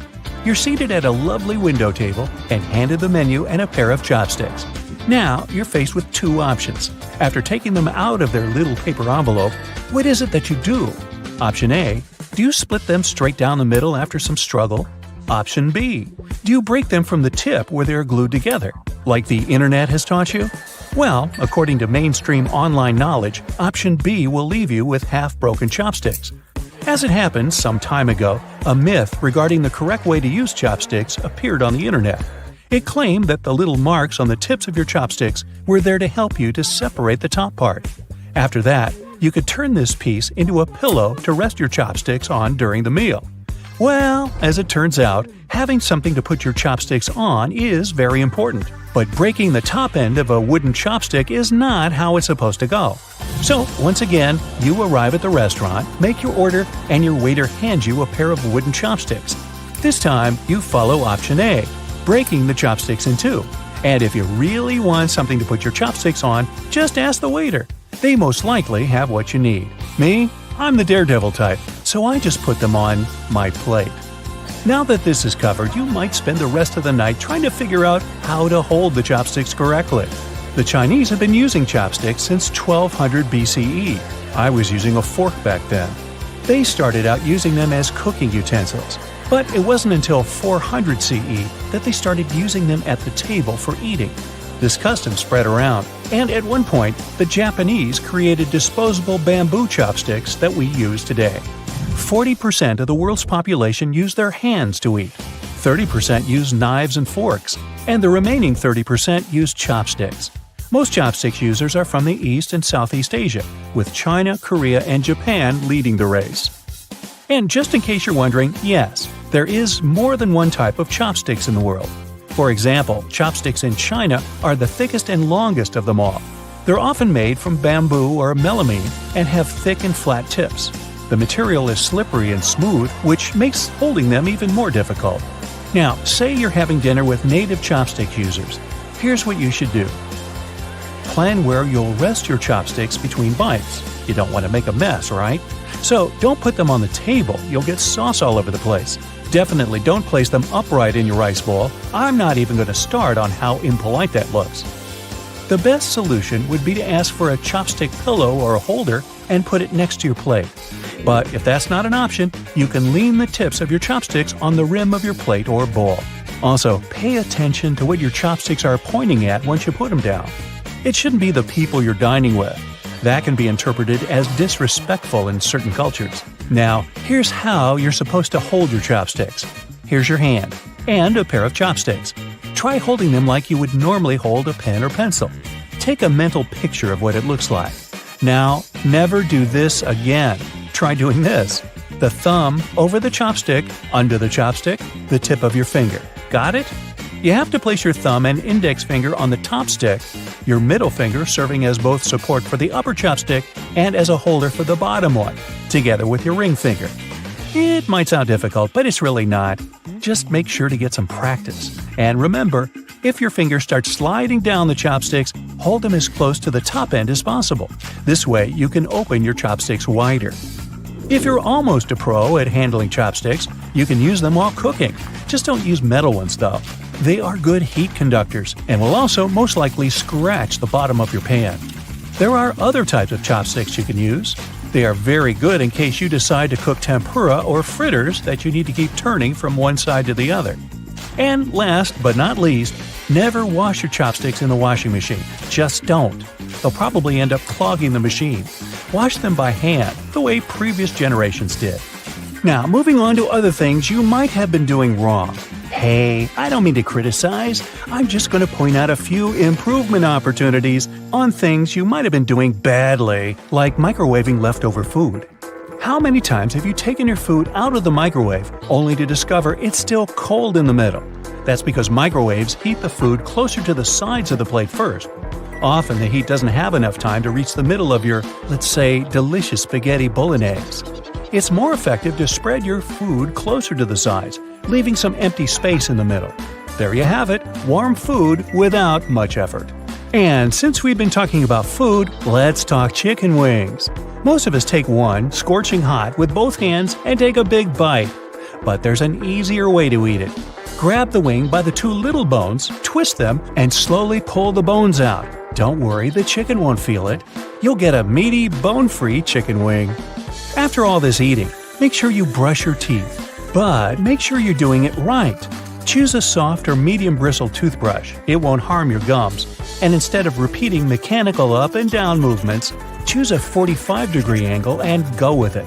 This way you'll clean all that sticky plaque. Blech. To break in a new pair of shoes, you can ask someone with wider feet to do it for you. Maybe Mongo here. Or you can do something different. First, you'll need to put on a pair of thick socks. After that, use your hairdryer to blow hot air on one of the shoes and walk or jump around your home for a minute or so. You'll notice that your shoe has become warmer and softer. Now repeat this process with the other shoe. Now, if you still think the only use of nail polish is to make your nails all nice and pretty, you might be in for a surprise. Nail polish has unique waterproofing and adhesive properties, which makes it pretty useful when you need to create protective seals. So, if you've chipped a ceramic jug and glued it back together, try applying a layer of colorless nail polish. Now the crack is sealed and your jug is ready to be used again. And if you don't want to seal envelopes, if you still use them, you can apply a coat of nail polish on the corners of the envelope, close it, and put it in the mail. And now, some real magic. You know how the tips of your shoelaces might get frayed? Hey, sometimes I get afraid. Well, you can twist the loose ends together, dip the ends of your shoelace into clear nail polish, and it will lock itself together in place. You can also do that if you have some difficulties with threading a needle. Dipping the thread in nail polish will make its tip firmer, and it'll make it easier for you to pass the thread through that tiny eye of the needle. Now, if you're a fan of Gatorade, I'm sure you'll be surprised to know that you've been drinking it all wrong. At the bottom of every bottle of Gatorade, there's some space. You can use it to keep the cap. This way, you'll never lose it when drinking Gatorade again. So, who doesn't like to add some ketchup to that delicious hot dog? But you might be storing it incorrectly. Should you refrigerate it or not? Commercially made ketchup typically contains tomato, sugar, and vinegar, which give the sauce its specific acidity. The vinegar is actually what keeps the condiment preserved and safe to eat. That's why ketchup doesn't need to be refrigerated to avoid going bad. So, you can clear up that refrigerator shelf space and leave your ketchup in a cupboard at room temperature. But never leave it sitting in the sun on a hot day. When you go to open it, it will explode all over you in a big red mess. I speak from experience. And finally, if you want to cross out a word on a page, try writing several random letters over it. This way, the combination of letters will make the word impossible to read, and your secrets will remain safe. Want to pour yourself a drink before we begin? Just make sure not to grab the glass with your palm. Yep, that's right. The glass has a stem for a reason. Touching the glass bowl with your hands will alter the drink's temperature, and it will get warmer much sooner. While we're in the kitchen, let's check out your fridge. Most of those come with designated areas in the door shelves for eggs, but this may not be the best solution for storing them. The temperature in the door shelves tends to be a bit higher than in the fridge itself, so it's not the best place to store delicate types of food, like eggs or dairy. Make sure to remember that after your next trip to the supermarket. Also, while we're still browsing items in the fridge, did you know that waiting for food to cool down before refrigerating it may be bad for it? Keeping food at room temperature for more than 2 hours can increase its chances of going bad. So, pop it in as soon as possible. Just make sure to divide your food into smaller batches to help it cool down quicker. What's that in your fridge I just saw? Chocolate. Well, that's a big no-no. Regardless of the season, remember to never store chocolate in the fridge. The lower temperatures inside can cause the chocolate flavor to dull. Also, who wants to eat rock-hard chocolate anyway? When it comes to breakfast, next time you boil an egg, try putting a teaspoon of baking soda into the water when boiling. The eggshells will peel off way easier. Another tip is to crack the egg on one end and run it under the tap. The water stream will help peel off the shell faster and with way less of a mess. Fan of smoothies? Bet you didn't know there's actually a correct way to load up your blender. Start with the liquids, then pile up the solids as you go. The motion created by the movement of the liquids will ensure a smooth, clump-free, delicious breakfast or snack. After that, you can clean it by simply adding some dishwashing soap and some water and letting it blend away. No need to add it to the dishwasher anymore, since the full cycle of the dishwasher can damage the metal plates on the blender. If you're ever in the mood for a peanut butter sandwich, but the peanut butter is all split with the oils on top, remember, there's a correct way to store it. Placing the peanut butter jar upside down in your cupboard will ensure the oils are spread out evenly. Love a good steak but never get a perfect consistency? You're probably digging in too soon. You have to let the meat rest after cooking for at least 10 minutes before you start cutting it. Using the right knife will also give you better results. A sharp knife will ensure you don't lose any of those lovely meat juices. It's pasta night. Ever wondered why there's a hole in the middle of the spaghetti spoon? Turns out you can use that hole to check how much pasta to cook per person. Now you know exactly how much of it to boil for that special marinara sauce of yours. When using non-stick pans, never use metal utensils. Go for wooden or plastic ones instead. The metal will be way too rough on the surface of your pans and can actually damage the non-adherent surface. Are you a leftovers for dinner type of person? Aren't we all? Quick tip for reheating your dinner in the microwave. Try spreading the food around the edges of the plate. Microwaves are indeed designed to heat food as evenly as possible, but not if the food is piled up. Ever try to take out a single Tic Tac from the tiny container? Just turn the box on its side. There's a cleverly designed slot on the plastic top precisely for that. No more shaking the Tic Tac box like a maniac. If you're up for some music but don't have a speaker around, don't worry. Placing your phone in a cup or bowl will amplify the sound and make your experience so much better. In a hurry, and your phone is running out of battery, there's a simple way to reduce the charging time. Simply set the phone to airplane mode.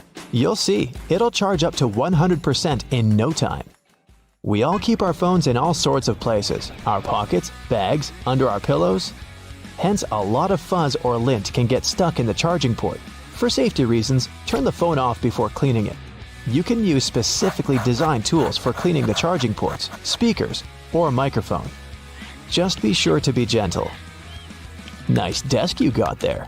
Did you know that those little legs on the back of the keyboard are actually there to help you see the keys better? However, if you can type without having to look at the keyboard, don't use them to lift the keyboard up. This position can damage your wrists when using for a long period of time. If you like to keep your things organized and prefer to use sticky notes, just make sure to remove them from the notes cube from side to side to prevent curling. We all feel a little overwhelmed when it comes to storage, especially linens. One easy way to make sure you'll never get mixed sheets is to store each set in the matching pillowcase. Not only will you get easy access to each set, but it's way nicer to look at on the shelves. When it comes to storing clothing, people use wooden hangers for more than just aesthetic reasons. They may be bigger and heavier than plastic ones, but they also help repel moths. Keep that in mind, more so when storing winter clothes. Were you ever curious about that one extra loophole in your running shoes? That one just next to your ankles? Well, turns out it's there for a reason. The tighter the laces on your shoes, the less likely you are to get blisters. Always fit your shoes correctly and use that extra loop in the shoes if needed before you go for a run. Your dress shirts have a tiny secret too. On the inside of the shirt, right between the shoulders, there's a tiny loop that you can use to hang the garment whenever you don't have a hanger lying around. Nothing can ruin a good vacation more than unorganized baggage. To make sure you never have to stuff your luggage with a huge pile of random clothes, instead of folding, try rolling your stuff and placing it neatly in the baggage. This way, you save a lot of space. You have easy access to everything you need, and your clothes will be less wrinkled. Not to be intrusive, but there's a bunch of things I'd like to show you in the bathroom as well. Wash your hands for at least 20 seconds each time to get rid of all the germs. To save the effort, open and close the tap with your wrist if possible. There you go. Squeaky clean hands for a longer period of time. Always brush your hair from the bottom if you want to get rid of any knots. Brushing your hair from the top will only cause more damage. When it's time to wash your hair, be sure to concentrate the shampoo on the scalp. Be careful though, never to apply the shampoo directly to your head. Lather it a bit with some water between your hands before you start massaging it in. You can skip shampooing the lengths of your hair unless they're really dirty. The foam that goes down from your scalp is sufficient to clean that portion. Take good care of your loofah as well. Leaving it in a moist, warm shower can increase its chances of gathering all sorts of nasty bacteria. Either throw it in with your laundry once a week, or let it soak in a solution with diluted bleach. We're sure you always moisturize after your shower, but there's a correct way to do that too. Don't add too much cream on your face, and make sure to tap, not rub it in. Your skin will thank you for it. You don't have to be a dentist to know how important flossing is.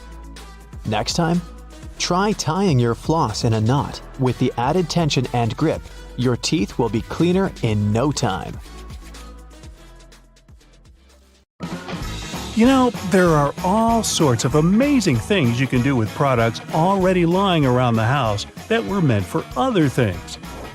We'll explore some of those, plus everyday items that have other purposes you may not be aware of. I'm also in a silly mood, so hey, let's have some fun. Many pairs of kitchen scissors today have a serrated opening where the handles and blades meet. You can use this as an herb stripper to destem difficult herbs like thyme, rosemary, and chives. Saves you a lot of time trying to pick the leaves off by hand. And if you're short of a vase, you could present roses to your significant other this way. Just be careful when you're pointing the sharp end. The metal tab on soda cans can be flipped around. You can slip a straw in place so you don't have to hold it up to your mouth. This stay-on tab replaced the pull ring tab created in the early 60s. You remember those, don't you? Those could be quite sharp and easily discarded where they could be a menace for others. Now, you can pop your straw straight into one. Also means you can produce some bubbles and make a mess. Sometimes when you purchase an article of clothing, you receive a plastic baggie with an extra button and a swash of fabric. While the fabric is clearly used to patch holes, it can also be used to test the effects of various cleaners on certain surfaces. It's handy too to test wash cycles before using them to wash the whole garment. And if you want to clean your nose with it, that suggestion never came from me. You can use a screwdriver for leverage if you're having trouble lifting or moving something. Some also have a hexagonal shape handle that fits inside a wrench or spanner. You can use it to improve torque and, again, for leverage. A little easier on your hands. Some of us aren't that strong, or maybe that's just me. Rubber bands are great for many things, but if you have a bottle that's hard to open, you can wrap the band around it for a better grip. Escalators have those fluffy black brushes for a similar reason that some have yellow lines on their steps. To try and deter people from getting too close to dangerous places. People don't always take notice, and sometimes clothing can drape close to a point where the step meets the edge or skirt. The brush is a little barrier to help prevent this from happening. They can also catch bits of fluff and prevent other small things from falling down into the gaps. Your average pair of jeans has several features that are both functional and somewhat sentimental. The metal rivets around the pockets help secure the stress points. This ensures they last a bit longer than average, though not all jeans have them. Many still have a tiny pocket directly above the main pocket. This was originally meant to hold a pocket watch. Even though pocket watches are mostly a thing of the past, many people still use this space to store coins, rings, or even a portable USB. Now, this may seem a little obvious, but if you've ever wondered what all the notches are in a car tire, it's for traction on the road. However, there are also a good indicator if your tire is getting too worn down. If those notches aren't so deep anymore and are almost flush with the road, it's time to replace them. If you don't, the next time you try to stop suddenly at a stop sign, you might be surprised to find your car has turned into a giant roller skate. Those takeaway containers most associated with Chinese restaurants are designed to not only carry your food home, but to store them in the fridge.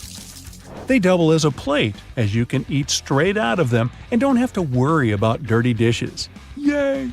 They were actually patented way back in 1894 to transport freshly shucked oysters and were known as oyster pails.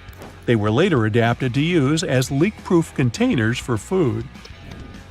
While you're sitting on an airplane and looking out the window, you may have noticed those little holes, or in some instances, a small singular opening near the bottom. This is called a breather hole, and no, it's not for you. It's designed to equalize the difference in air pressure which builds up between the pressurized cabin and the atmosphere outside, especially during high altitudes. It also releases moisture from between the panes to avoid frost from forming on the windows and obstructing that all-important view. Sorry, but it looks like you won't be drawing a smiley face on it anytime soon. This was first introduced way back in 1956 by a company in Japan. Pretty cool, huh? They got their inspiration from snap-off rows on chocolate bars. Just don't get the two mixed up. One doesn't taste good.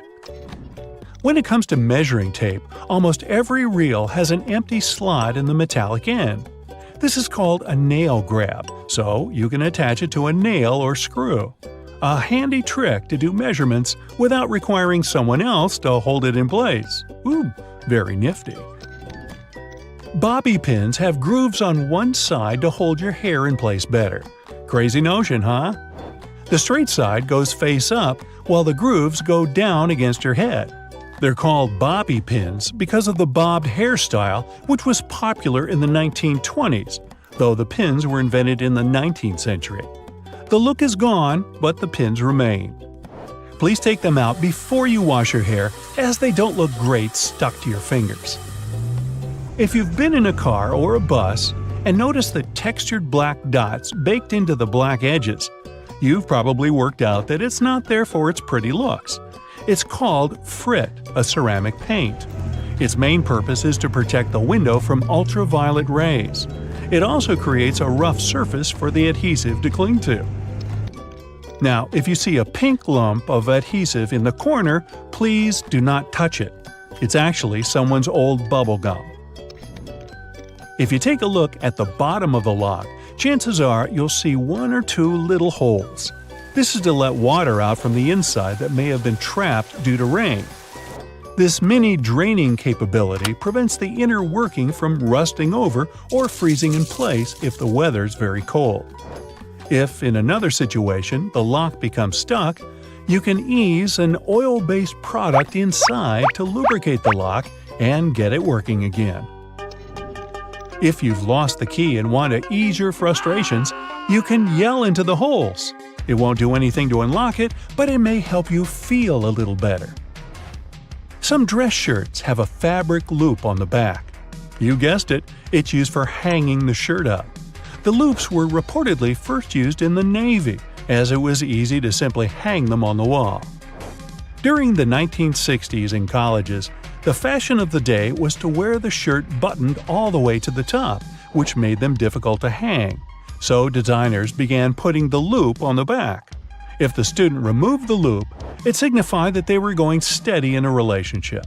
Unless your friend ripped one off for a prank. Now everyone's asking whom you're with. There's a little more to this story, but we haven't got time to hang around.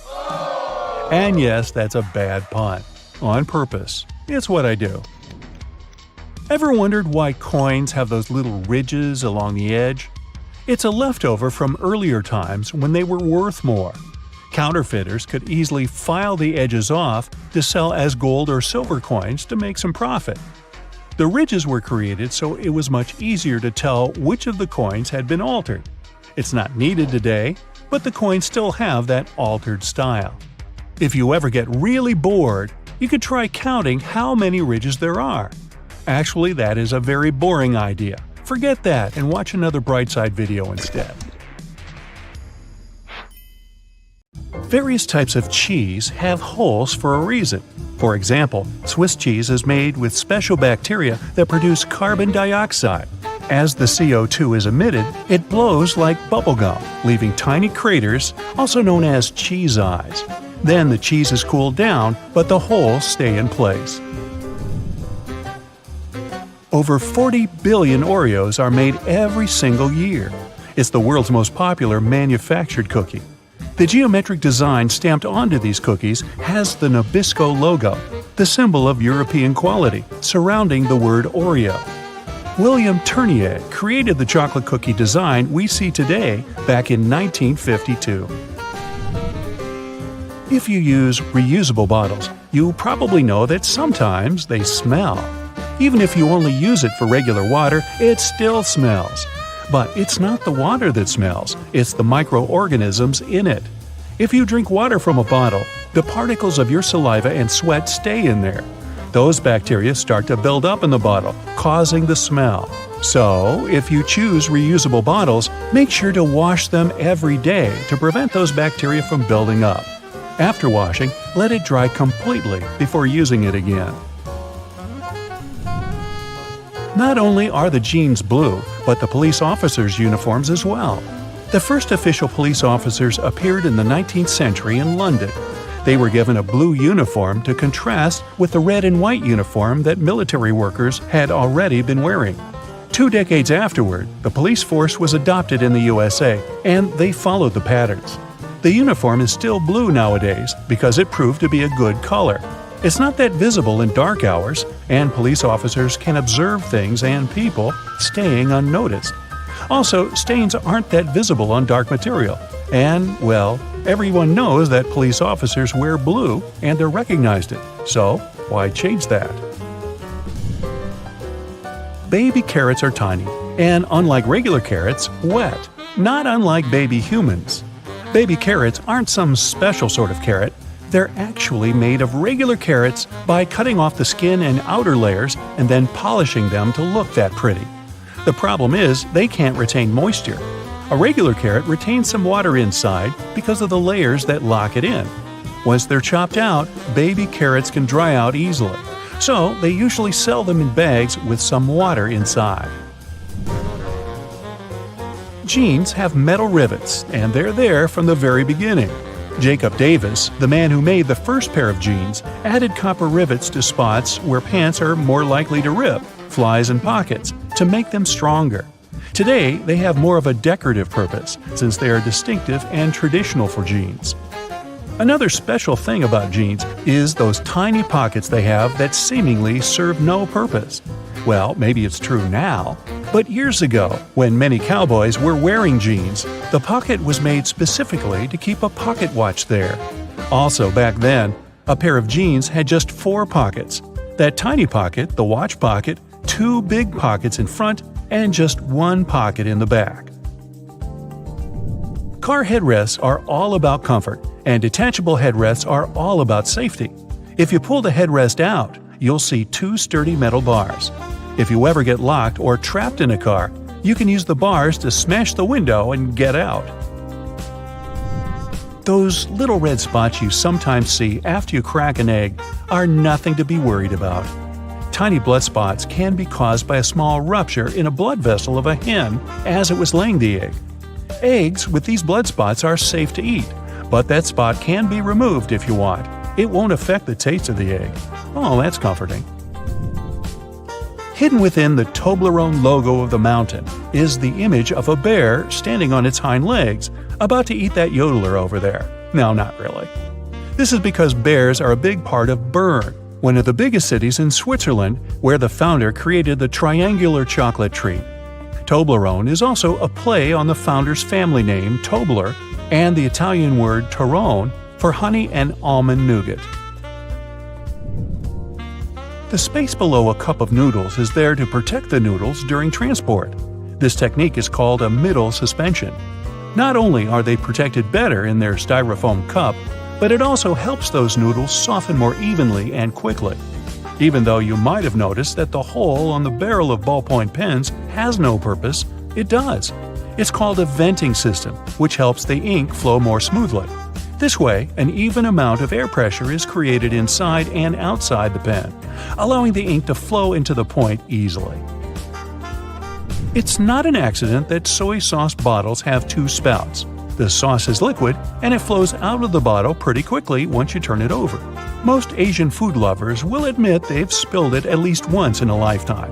That's why nowadays, restaurants prefer serving soy sauce in special bottles that have two spouts. This design allows you to control when and how much sauce will come out. Just put your finger on one spout while you pour the sauce through another. If you press your finger tightly to the spout, the sauce will stop flowing, and if you remove your finger, it will flow again. And please do not remove your finger in a restaurant. It will freak everybody out. You've probably noticed that train and bus seats are covered in fabrics with weird patterns. Any idea why? They use these patterns to cover any germs and stains on the seat. Oh boy. The brighter the color and the more patterned it is, the harder it will be for a passenger to notice any stains and get grossed out. Also, the patterns are usually so ugly that no one even wants to look at them for long enough to spot any stains. So yeah, the pattern is there to make you look away, and if you look, to make it less noticeable.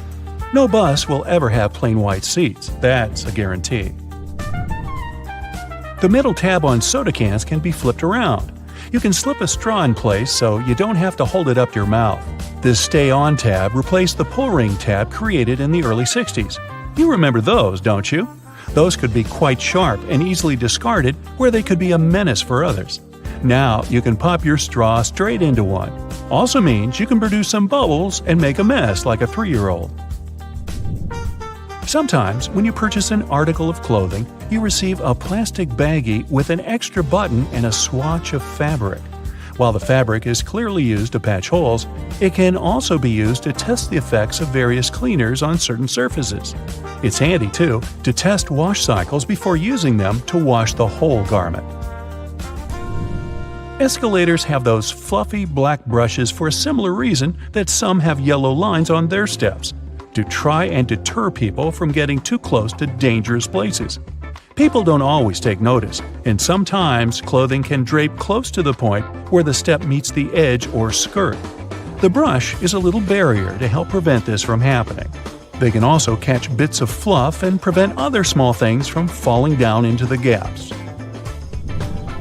Those takeaway containers most associated with Chinese restaurants are designed to not only carry your food home, but to store it in the fridge. They double as a plate, as you can eat straight out of them and don't have to worry about dirty dishes. Yay! They were actually patented way back in 1894 to transport freshly shucked oysters and were known as oyster pails. They were later adapted to use as leak-proof containers for food. Ever wondered why coins have those little ridges along the edge? It's a leftover from earlier times when they were worth more. Counterfeiters could easily file the edges off to sell as gold or silver coins to make some profit. The ridges were created so it was much easier to tell which of the coins had been altered. It's not needed today, but the coins still have that altered style. All crackers and some cookies have holes to make sure the final product has the right texture. These teeny tiny holes allow steam to escape, so your crackers and cookies won't snap. If it weren't for these holes, also known as dockers, steam would build up inside the treat, and the final result might have been scrumptious, but it would have been rather oddly shaped. Dogs like to walk in circles before snoozing because they inherited this behavior pattern from their ancestors. There were no special doggy beds back then, so most pooches would have to push down tall grass to make a sort of snoozing spot. Plus, as a bonus, those movements scared off all the critters lurking in the vegetation. Donuts are ring-shaped for a similar reason. If they hadn't had holes right in the center, the dough there would have always been undercooked. By the way, they're often associated with the police because back in the 1950s, donut shops were among the only places open late. They were a perfect place for police officers to grab something to eat and even deal with some paperwork during the night shift. Your jeans are blue on the outside and white on the inside because of a smart way to weave the fabric. The warp thread is dyed, while the weft thread has no color. It's just white. This way, manufacturers reduce the amount of dye needed for each piece of clothing. And they're still dyeing to make the jeans. Now, the earliest logos can be traced back to ancient family crests. In the Middle Ages, people with pubs and shops started using various symbols to present what they did and to distinguish themselves from others in their line of business. But why is it so important for a brand to have an impactful logo? Well, because first impressions count, even for businesses. A well-crafted logo can send the right message to potential customers and help people learn more about your business at first glance. With so many logos to look at nowadays, especially since the beginning of e-commerce, it's easy to overlook the hidden meanings and symbols in everyday products. The Domino's Pizza logo also says a lot about the company's past. As the name suggests, there's a domino piece in the graphic design of the logo. The initial plan was to add another dot to the domino for each new location. But the company grew so big that adding dots for all the locations wasn't possible. So those 3 dots we see today are there to remind customers of the 3 initial locations of the pizza chain. Now, when you look at the Beats logo, the first thing that comes to mind is the letter B, and rightly so. But there's a hidden meaning here as well. The red circle actually depicts a person's head, while the white letter B also stands for a pair of headphones. Another very customer-oriented logo is that of the brand LG. The company designed its logo to include both the company's initial name, Lucky Gold Star, and the company's current slogan, Life's Good. A careful look at their logo shows not only the letters L and G, but also a smiley face. They may be one of the most famous jean manufacturers in the world, but their brand identity also has some hidden meaning in it. The Levi's logo is designed in the shape of a pocket that can be found on each and every pair of the jeans they produce. The FedEx logo is also very cool. At first glance, it looks like the words Fed and X written together in 2 contrasting colors, purple and orange. But if you look closely between the letters E and X, you'll notice that the negative space is in the shape of an arrow pointing to the right. It symbolizes movement and agility. The Unilever Group has a staggering number of brands all over the world, more than 400. It's no surprise that their U-shaped logo is composed of many different symbols, like a flower, a spoon, or a bird. It's done to showcase how many things they produce, from food and refreshments to personal care and beauty products. NBC, or the National Broadcasting Company, is a broadcast and radio network with a logo that's very nice to look at. It's bright, colorful, and flashy. Why is that? Well, because the network was created at about the same time color television started to gain momentum. The bird-shaped NBC logo symbolizes the initial 6 divisions of the network, and the colors are also a nice reminder to customers that NBC is proud as a peacock of their programs. The Evernote logo is another of those designs that clearly shows the brand's overall purpose. While the font used is relatively simple, on the left of the word Evernote, there's a depiction of an elephant. The animal is a well-known symbol of good memory, and the shape of its ear is curled like a Post-it note. A cool touch for an app designed for organization and note-taking, wouldn't you say so? Now, the Cisco logo comes with its own little secret as well. The font is quite minimalistic, but the lines above are there to depict the Golden Gate Bridge in San Francisco. The first CEO of the company, a man named John Morgridge, thought this would be a great idea to emphasize moving toward the future and connecting two worlds. The Amazon logo is everywhere these days, but there's a small detail in there that most people probably miss. The arrow connecting the letters A and Z, the one in the shape of a smile, is there to point out that they have a complete inventory of products, from A to Z. Audi is one of those brands that likes to showcase their history. Those 4 simple intertwining circles on the company's logo are a reminder of the 4 companies which were initially part of the conglomerate: DKW, Porsche, Wanderer, and Audi. There's a nice story behind the Baskin-Robbins logo as well. Between the letters B and R in the middle of the logo, you can notice the number 31. Why is that? Because the company has 31 original flavors of ice cream. I think I've darn near tried them all. A lot of companies out there like to give their logos a bit of a vintage touch, and Picasso is one of them. Before we had digital cameras and the perfect portrait was just a click away, analog cameras had a little thing called a shutter. That's a device that opens to let light pass through, exposing the film and creating a photograph.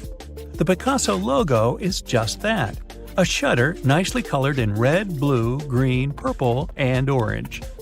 The 7-Eleven logo has a nice twist that might not have caught your eye by now. The N at the end of the word is in lowercase, unlike the rest of the letters, which are in all caps. It's said that the company's president's wife, back in the 60s, wanted to make the company's logo look a bit less harsh. She believed that the uppercase font would be a bit too rigid, and she wanted to make the overall appearance of the logo more fluid. A graphic designer found a solution by switching to a lowercase n at the end of the word. So I'm guessing that when you pronounce it, you just throw away the lowercase n, like 7-Eleven. Or not. Chocolate fans must know the Toblerone brand. If you're one of them, have you ever noticed all the intricate detailing in its logo? The city of Bern, in Switzerland, where the company was founded, is also named the City of Bears. When you visit this place, you'll see that there are bears everywhere, from the city's coat of arms to public trash cans. The Toblerone chocolate is shaped like a mountain, hence the mountain in the logo. But there's also a bear depicted there, hidden in the negative space. The Chick-fil-A logo is one of those that goes straight to the point with their imagery. The C stands for chicken, of course, but it's also shaped like a chicken if you look closely. Another great example of negative space used creatively is the Formula One logo. Between the F, which stands for the word formula, and the horizontal lines depicting red flames, the number 1 is intelligently hidden. Bet you didn't see that one. One of the greatest sportswear brands, Adidas, has a mystery of its own. At first glance, its logo is merely comprised of 3 vertical lines. Don't they look like a mountain to you? This mountain is there to symbolize the effort athletes have to make to reach the top, which is like, climbing a mountain. The IBM logo has its own statement to make. The 3 letters of the company's name, I, B, and M, are designed to be the horizontal lines meant to symbolize speed and dynamism. This is one of the company's main values, which has always been important to the founders. With a cool logo to present to the world, Ray-Ban has become a household name for sunglasses. Just to make sure you don't miss what they actually do, the B in the logo is designed like a pair of shades. The worldwide internet source of information, Wikipedia, has a logo to match its brand identity. The globe is made of many puzzle pieces, each with a different symbol on it, and some missing pieces as well. It tells the story of the company's mission without a single word. That's a nice lesson in storytelling, don't you think? Subway is one of those brands that have a nice combination of the logo and name, meant to symbolize that you can have a delicious meal anytime. The pointing arrows on the letter S and Y look like the directions found at subway station. Now, there's no way you can miss the 2 pieces of chocolate in the Hershey Kisses logo, but there's a third one hidden in there if you look closely. Have you seen it yet? It's hidden between the letters K and I. If you've ever redecorated a house or planned a wedding, you most likely use Pinterest to store and share ideas. The Pinterest logo looks like the letter P in a red circle, But look again. This P is shaped like a drawing pin. To the untrained eye, the logo of the London Symphony Orchestra looks like an eccentric red curved line. But in reality, it has a purpose of its own as it symbolizes a musical conductor. Another brand with hidden imagery in its logo is Magic Coffee. The cup of coffee on the top of the name is shaped like a top hat if you take a closer look. Okay, I'm ready for some food now. So get this, an extra hole at the upper part of the sink has multiple hidden functions. First, in case someone forgets to close the tap, the water won't overflow and the bathroom won't get flooded. Second, thanks to that hole, the water drains faster and it gives an escape for the air, helping the water flow down. Those two holes on a side of any Converse shoe are not only to let the stinky air out. Sure, breathability is important for any athlete. The second reason is that athletes lace through those holes to get a better grip. Donuts have a hole in the middle and it doesn't stand for O in donut. It's not designed for an easier grip either, though it can be quite convenient. It's actually made this way for mass baking, so that they can cook all the way through evenly. Baby carrots are tiny and, unlike regular carrots, wet. Baby carrots aren't some special sort of carrots. They're actually made of regular carrots by cutting off the skin and outer layers and then polishing them to look that pretty. The problem is that they can't retain moisture. A regular carrot retains some water inside because of the layers that locks it in. Once they're chopped out, baby carrots can dry out easily, so they usually sell them in bags with some water inside. Toy stores are filled with Beanie Baby plush toys, and a detail that is even more iconic than their huge eyes is their tags saying TY. That's a small manufacturing company not so many people have heard of. Beanie Babies appeared in 1993 and they went insanely popular. TY is the name of the company, but it's not an abbreviation. It's the actual name of the company's founder, H. Ty Warner. Most metallic zippers have a hidden lock inside them to save you from awkward situations, such as an undone fly. Oh boy. Don't leave the zipper handle in an upward position. When you pull it downwards, it automatically locks. It's all thanks to those tiny grooves hidden underneath the handle. Almost any public toilet has a large gap between the floor and the door. The reason for such a zero privacy thing is to actually minimize the level of privacy and comfort, so that people wouldn't stay there long and there'd be no lines. It's also easier to clean, and safer if some emergency occurs. Headrests in a car are about comfort, and detachable headrests are about safety. If you pull the headrest out of a seat, you'll see two bars, which are quite sturdy. If you ever get locked or trapped in a car, you can get out of there smashing the window with these bars. Many cups and mugs have little grooves on the bottom on purpose. They're designed for dishwashing machines. The grooves let the water flow and not spill over your feet when you take the cup out. Also, those grooves let the air flow, so the cup doesn't crack even if the tea is scalding. Almost all measuring tapes have a metal tip with a small slot on the end. You can use this slot to hang the tape on a nail or a screw to make measurements without anyone's help. Sometimes this tip has a row of sharp points along the edge on one side. That comes in handy when you want to leave a mark without using a pencil. Doorknobs are usually made of brass, bronze, and some other copper alloys for a reason. They have an antibacterial effect, so they stop microbes from spreading. They get rid of a range of harmful germs pretty fast, within a couple of hours. But don't forget to wash your hands anyway. Grocery carts have loops for a reason. You don't want to put your jacket in a cart next to potatoes and onions. Hang it on a loop. This little hook-like thing is there to help you better organize the space in your cart. The carts also have a super handy grid. Whenever the cart's full, you just need to lift the grid and attach the shopping basket for extra purchases, placing it in between the horizontal bar above the wheels and the hooks the grid has.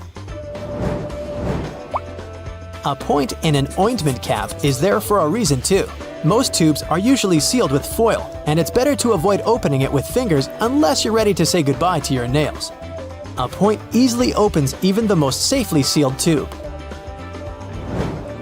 Silica gel can often be found in different things you buy like bags, shoes, and many others. don't throw it away. It's meant to absorb excess moisture, so anytime your shoes are a bit wet, just throw in a packet with silica gel. People used to co-live with rats, and these guys like gnawing on everything they see in their way, including paper. Still, rats weren't able to chew more than the space left on the margins. That black grate on a microwave isn't just some fancy decoration. It's called a Faraday shield, and it prevents the rays from escaping the microwave. It also speeds up the heating, so you can enjoy yesterday's leftovers faster. It may also block phone signals, so if you're tired of numerous calls, just put the phone into a microwave. But don't turn it on. All Tic Tac containers are designed to dispense one Tic Tac every time you open it. The lid has the same shape as the candy. Turn the container upside down, gently shake it, and open it slowly. You'll notice only one candy stuck between those lid grooves. So if you just open the container and shake it until 5 or even more candies fall into your mouth, it means you've been eating Tic Tacs wrong all this time. Those little holes in the airplane windows are designed to control the cabin pressure. They also protect the windows from fogging up as the temperatures drop and rise. By the way, the airplane window is round for a reason. This way, pressure is evenly distributed so it doesn't get deformed. Blue bristles on a toothbrush are actually an indicator that it's just about time to change the brush. As the bristles get in contact with water, the blue, or whatever other, pigment fades away, so the more you use it, the duller the color becomes. A triple handle on a jerry can is there to make it easier for two people to carry it and distribute the fuel evenly. Gas cans often have a second hole that actually needs to be uncapped too before you pour the gas. The air passage will prevent it from pouring out, so no more fuel waste. Jeans first appeared in 1873. They were invented by Jacob Davis and Levi Strauss. Davis was a tailor who was producing covers and tents, and Strauss was a businessman who, among other things, was selling cloth. The first jeans were made by Davis from denim, the fabric he bought from Levi Strauss & Co. Together, they patented the design. Blue was a standard color for denim that was dyed using an indigo dye. The blue color is a tradition that is still often followed today to replicate the original look of a pair of jeans. Jeans also have metal rivets, and they've been there from the very beginning. Jacob Davis, the man who made the first pair of jeans, added copper rivets to spots where pants were more likely to rip, flies, and pockets to make them stronger. Today, they have more of a decorative purpose since they're distinctive and traditional for jeans. Another special thing about jeans is those tiny pockets they have that seemingly serve no purpose. Well, maybe it's true now, but years ago, when many cowboys were wearing jeans, the pocket was made specifically to keep a pocket watch there. Also, back then, a pair of jeans had just 4 pockets. That tiny pocket, the watch pocket, 2 big pockets in front, and just 1 pocket on the back. Many zippers have the letters YKK engraved on them. It's an abbreviation that stands for the name of the company that can be translated as Yoshida Manufacturing Shareholding Company. This Japanese company is the largest zipper manufacturer in the world, so they put their initials on all the zippers they produce. That's around half of the zippers in the world. And that's why you see their zippers more often than any other zippers. Those little white golf balls have dimples all over them. It turns out they aren't there just randomly. At first, golfers were playing with a smooth ball. With time, the ball would get all punched and damaged, but also it would start to travel way further. The reason here is aerodynamics. Dimples allow the air to flow more smoothly around the ball, taking it further. So the idea was adopted and the balls got their dimples all around, allowing them to travel longer distances. The button on the top of your baseball cap is there purely for aesthetic purposes. By the way, this little thing has a name. Professionals call it a squacho. Its initial function was to hold the 4 panels of the cap together. As hat making improved, the panels stopped needing it to hold together, and squacho was removed. But hats didn't look the same without it. Soon after, the squacho returned due to popular demand. Originally, high-heeled shoes weren't intended for galas and proms. Back in the 10th century, horse riding was pretty tough with flat-soled shoes, and many riders' feet would constantly fall out of the stirrups. higher heels helped deal with that problem. The grip was much firmer with them, and they grew in popularity. It wasn't long before they became a fashion accessory to match stylish outfits. Notable people wouldn't want to be seen without them. Riding a horse with fancy heels was the equivalent of owning a luxurious sports car. Even though heels were worn mainly by men at the start, ladies picked up on the iconic trend in the 17th century. It's been one of the biggest ever since. In ancient Rome, salt was so precious that people even called it white gold. With scorching heat and no fridges, its purpose was to preserve food, mainly meat and fish. As a bonus, it made everything tastier. Sal, which is salt in Latin, was used instead of money to pay salaries. Here is where the word salary originated. Rice is the oldest cultivated food in human history. Its origins as wild grass started in a small valley around 15,000 years ago in Southeast Asia. Today, it's served globally as a staple diet and popular ingredient to 3.5 billion people. It would be difficult to imagine a world without video calls you use through your phone camera or laptop. The technology has helped game-changing innovations like working from home.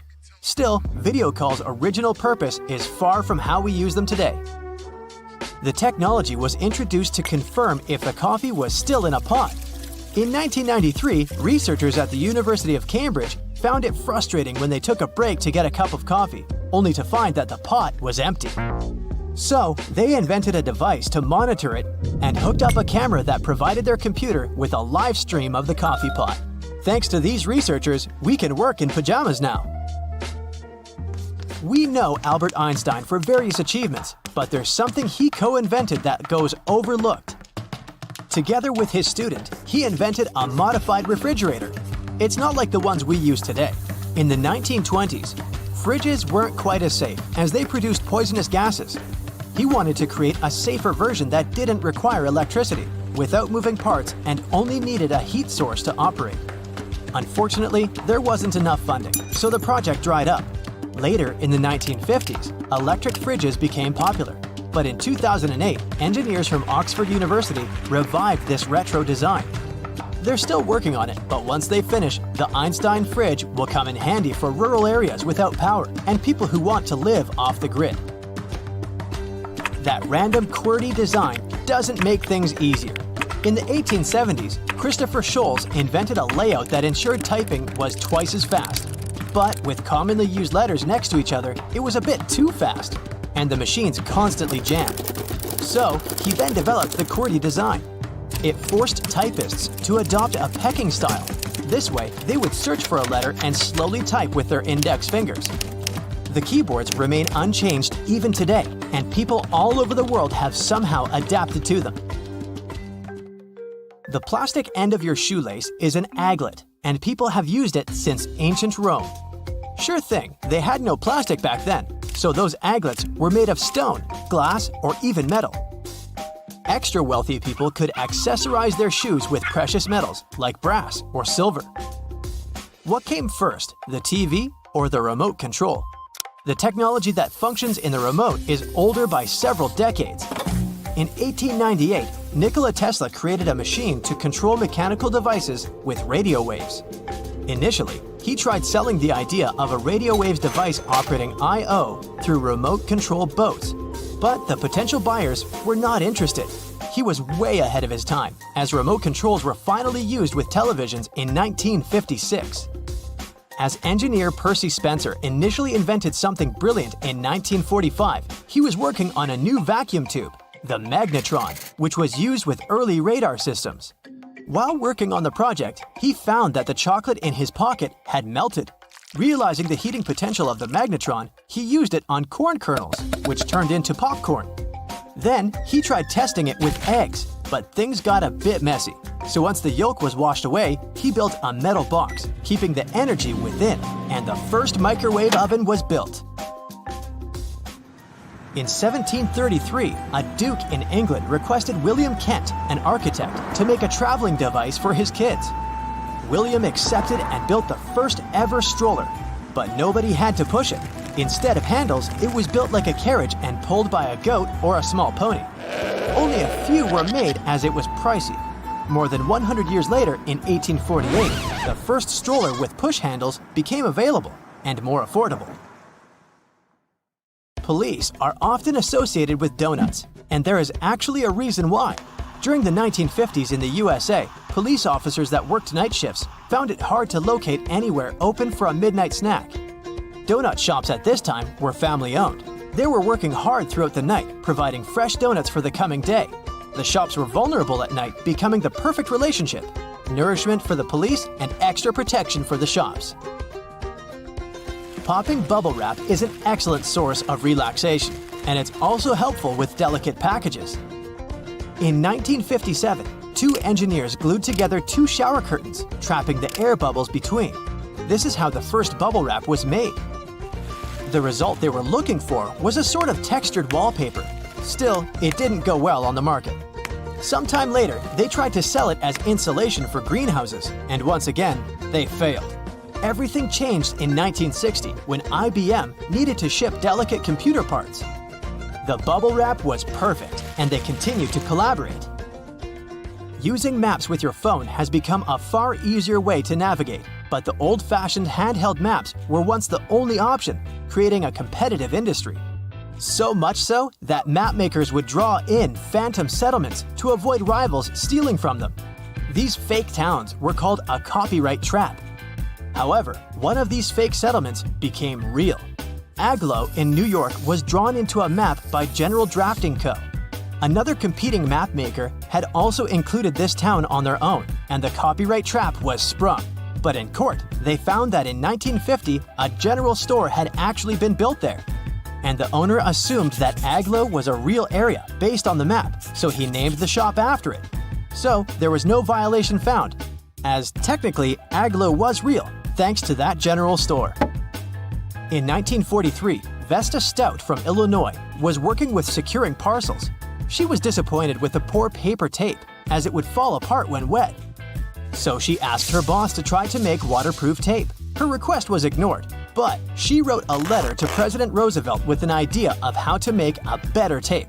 Not only did she explain her concept, but she also provided it with detailed designs. He approved the idea and ordered the changes. The new tape was so helpful for freight transport that everyone wanted it, and they started selling it at hardware stores. In the 1950s, many people would wrap air ducts, and it was then deceptively named duct tape. Still, the adhesive on the sticky side wasn't suitable for cold and hot temperatures, which caused the tape to fall off. Despite this, people continued to use that tape for almost everything else. Have you ever wondered why things are the way they are? Like, why are there holes in a takeout box? Don't worry, you're about to find out.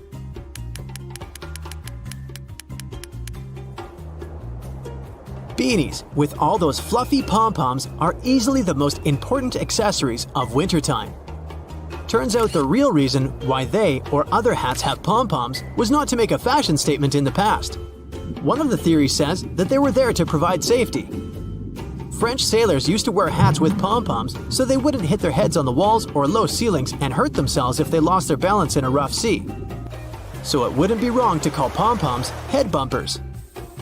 Ever notice those extra eyelets hiking boots have on their sides? One thing is for sure, even though it kind of makes sense, they're not there to provide ventilation for your feet so that they don't smell. They're there to prevent your shoes from moving and causing you to slip and fall while you're hiking, climbing, or descending a hill. When you're going on your next adventure, make sure to tie your laces through them to tighten your boots for a better fit. You're at a barbecue party with your friends. The host serves cold drinks and long neck bottles to everyone. You think to yourself, why do bottles have long necks anyway? There are two reasons for that. The first one is to reduce the cost of packaging. The narrower the neck is, the smaller cap you need, and the second reason is to make sure that your drink stays cool longer. When you hold the bottle from its neck, not its body, the heat coming from your hand won't warm up the rest of your drink.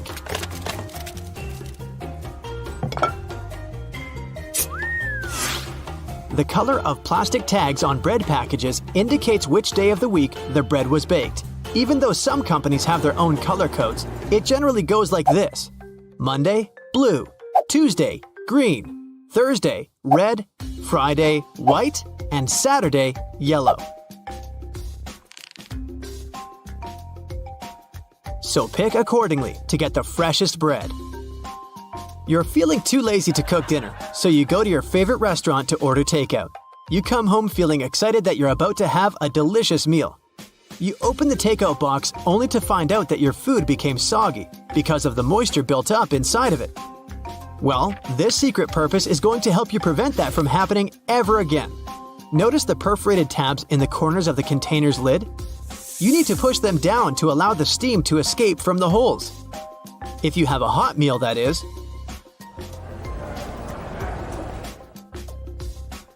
If you're one of those lucky people who have a dishwasher at home, you're going to feel even luckier once you learn what else you can wash in it. Aside from making your dishes clean and shiny, it can also clean up your makeup brushes for you. Just place them inside the silverware tray to remove all the dirt and excess product that built up amongst the bristles. You went to the farmer's market and bought some fresh fruits and vegetables. You want to wash the dirt off them, especially potatoes, before placing everything in the fridge. Don't waste your time washing them all one by one. Place them in your dishwasher and set it to the rinsing cycle with cold water. Don't use detergent for this, though. Are you one of the many people who use the drawer under their oven or stove as storage? Sorry to inform you, but storing skillets, cookie sheets, and muffin pans is not their purpose. It's called a warming drawer, and it's meant to keep your cooked dishes warm and delicious. So, if your guests are running late, just put that casserole you've made in it until they arrive. Keep in mind that not all oven models have this feature. Some drawers are for broiling, and some can indeed be used as storage. Check with the manual to make sure what yours is. Oranges, lemons, and avocados come in mesh bags most of the time. When you go back home from the grocery store, you probably throw those into the trash, don't you? But did you know that you can also use them as a pot scrubber? You just need to tie them up. Then you can get to cleaning those dirty dishes, pots, and pans. You can even turn them into single-use scrubbers for other kitchen appliances or your sink. If you're at a store looking for new hangers to organize your closet, we suggest you buy the ones made of cedar wood instead of plastic ones. First of all, cedar wood acts as a natural repellent. Pests like moths, fleas, lice, silverfish, ants, gnats, and ticks won't come near your clothes and closet if you use them. The second reason why you should invest in them is that they absorb unwanted odors from your clothes as well as moisture. And this feature helps prevent mold, so you can wear your favorite dress or suit for longer. It's that time of week again, Taco Tuesday. You invite a couple of friends over to enjoy some homemade tacos, but even though you have the recipe for making tortillas, you don't know how to give them that perfect taco shell shape. Well, this hidden use might help. If you have a muffin tray at home, then you have all you need. Just flip it upside down and place the small tortillas in between the cups. Bon appetit! If you love sewing and making your own clothes, then you must be used to using those tomato pin cushions, which almost always come with a small strawberry tassel. But why is it there? First of all, you can push the needle you're currently using or your favorite one in there so that you don't need to search for it amongst the other needles all the time. And secondly, it's filled with emery, which will help clean and sharpen your needles once they go in there. Are you a Team Ketchup or Team Mayo? Ketchup fans must have noticed the number 57 on those Heinz ketchup bottles. That number is placed where it is on the bottle for a very specific reason. You must have struggled with getting ketchup out of the bottle at least once in your life, and at that moment, you probably tried shaking it until the right amount of ketchup fell onto your plate, right? Well, no need to do that anymore. Just firmly tap on the spot where 57 is written on the bottle neck, and you can get ketchup out of the bottle way quicker.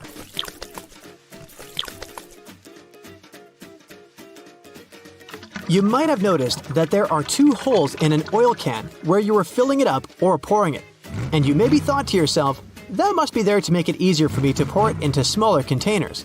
But that's not the case. That hole is there to prevent oil from spilling all over, or glugging, so to say. So you need to uncap it before you pour oil from the larger hole to prevent wasting it or having to clean everywhere. Have you ever taken classes to improve your typing speed on a keyboard? If your answer is yes, then you might be disappointed to learn that keyboard manufacturers most likely wanted to slow you down. A popular theory says that's why the letters on a keyboard are arranged randomly and not in alphabetical order. The reason for that goes all the way back to typewriters. Their keys used to be arranged in alphabetical order, which allowed people to write really fast. And because of that, the keys would jam and tangle up easily, and they wanted to avoid that. That's how we ended up having the QWERTY keyboards we have today. Here's a bonus hidden feature for you before you leave. The clock app on your iPhone shows you what time it is on the little screen icon as well. Decades ago, no one would ever imagine keeping a stick in their pocket that could hold hundreds of gigabytes. We've come a long way since then, and got used to USBs transferring our files from device to device with ease.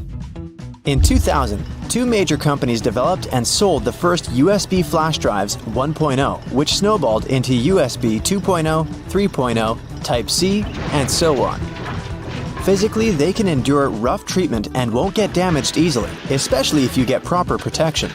By design, USBs are almost perfect. So perfect that you always make the mistake of inserting it in the wrong way. Admit it, the two square holes are used to help the USB secure its position once it's inside the port. It's not strong enough to keep it stuck, but strong enough to do its job. You can protect your USB with proper encryption. This means that if anyone gets their hands on them, they won't be able to read them. Encrypted files end up being scrambled into gibberish of a series of letters and numbers instead of comprehensive words to anyone who tries to read it. The file is only accessible if someone gets their hands on that USB. But if you're using certain online services like messaging or emailing, then encryption is simply not enough. Sure, the person on the other end can't read the contents of the work, but the hosting website can.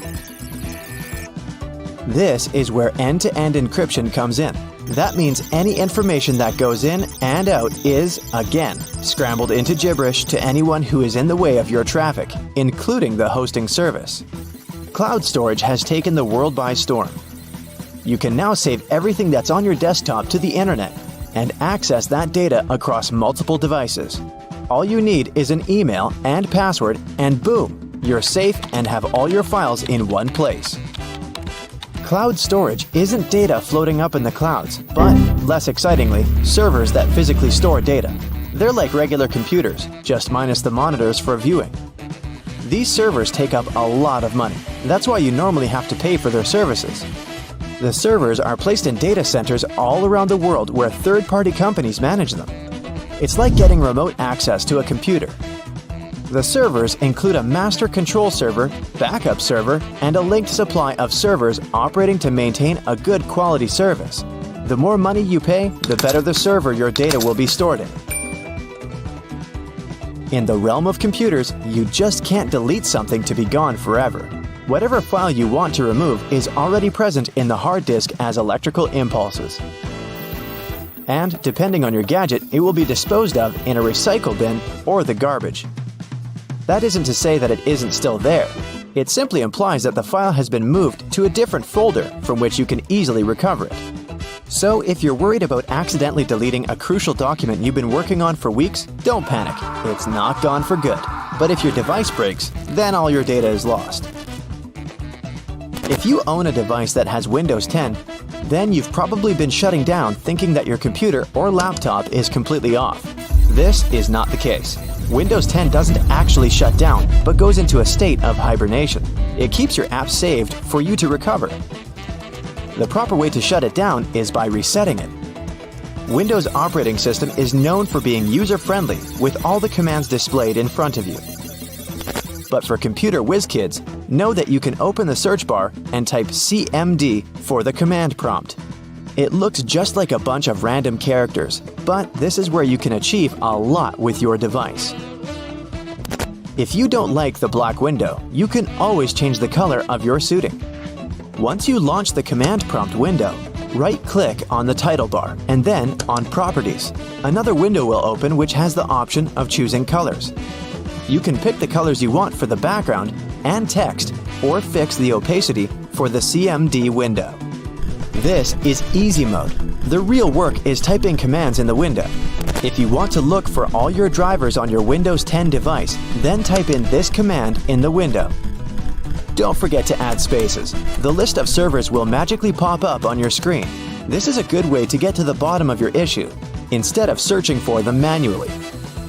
You can also hide specific folders on your computer through the command prompt by typing this command and pressing Enter. Of course, you'll have to type in the folder you want to hide, and poof, it's gone. The non-tech way of doing this is by opening the Properties pane in the folder and clicking on the checkbox that shows Hidden. While this is indeed the easy way of hiding your folders, it's not the most effective. You can simply write Show Hidden Files and Folders, and every checkbox you check will be visible again. The command prompt isn't all about business. You can try playing a game there to pass the time. Don't expect a AAA kind with realistic graphics and epic gameplay. Type this command and you'll be transported into the game via text. This game will allow you to create characters and engage in this imaginary world. Google Chrome is one of the most popular browsers on the net, but you can also play a text-based game there, just like in the command prompt. First press Ctrl plus Shift plus J to open the console. Then type Text Adventure into the search box. Don't freak out, you just opened the sort of a back end of the page. Next, click on the box that says Console. You'll be greeted with a text that will ask you if you want to play a game. Type Yes, and you'll instantly begin. They'll give you some basic commands which are easy to follow and an opening premise of the journey. If you're looking for something a little more contemporary, then get ready to play some solitaire. No worries, you don't have to type some command to play it. All you need to do is type Solitaire in the search bar, and you're there. You can play the exciting game of Solitaire in your web browser. And when you get bored, you can play the classic game Pac-Man. If you're from the generation of the classic bulky phones, then this next game will bring back all those memories of your childhood. Open Google and type Snake, and there you go. When the internet is down, you can play the dinosaur game in your browser window while you're impatiently waiting for the Wi-Fi to come back. This game is very simple. After pressing Enter, you just have to hit the spacebar to jump over obstacles. And at a certain point, you'll have the option to duck down, which will make it even more challenging. Even without Wi-Fi, you can still have a good time. You can pause the game whenever you want by pressing the Alt key or F11. You can just click on your screen to continue the game at any time. Windows 11 has some cool hidden features that are very useful, like adjusting the volume for each individual app. You can go to Settings and click on System. Hit the Sound section. This will bring you to all the sound levels and the master switch. Copy-pasting is so essential to our everyday workflow that Windows 11 decided to take it to a whole other level with Clipboard History. This option allows you to save your copied texts in one designated area, which you can access anytime. And the good news is that this option is also available on Windows 10. Just click on the Windows key plus V, and you're good to go. If you have too many windows opened on Windows 11, you can grab the window that you want to keep and shake it. It will minimize all the remaining windows in the background so that you can have a pleasant, productive workflow. Oh wait, it's happening now! Pouring milk into your tea or coffee can make a mess if you don't do it the right way. If you want to pour it with the opening closer to the cup, stop right there, turn it to the other side, and then pour. The flow will be much smoother this way, and you won't have to deal with wiping the table afterwards. Hey, I'm bossy. Get over it. It's all about the physics of it. If you turn the carton's opening toward the cup and the carton is full, while the milk's escaping through the opening, the air from the outside will try to get inside the carton to fill the empty space. Since there's only one place where it can do that, the air will push the milk back and disrupt the flow. When you turn the carton to the other side, there will be empty space along with the top side of the carton, and the air will have it easier getting inside. So the flow will be steady and you won't have that annoying spurting anymore. Now, the handrails are usually moving faster than the escalator itself because the gear wheels that drive the handrails are intentionally made a bit larger than required. The rubber on those wheels tends to wear off with time, so if the handrails are moving at the same speed as the steps or even slower, then you're riding a rather old escalator.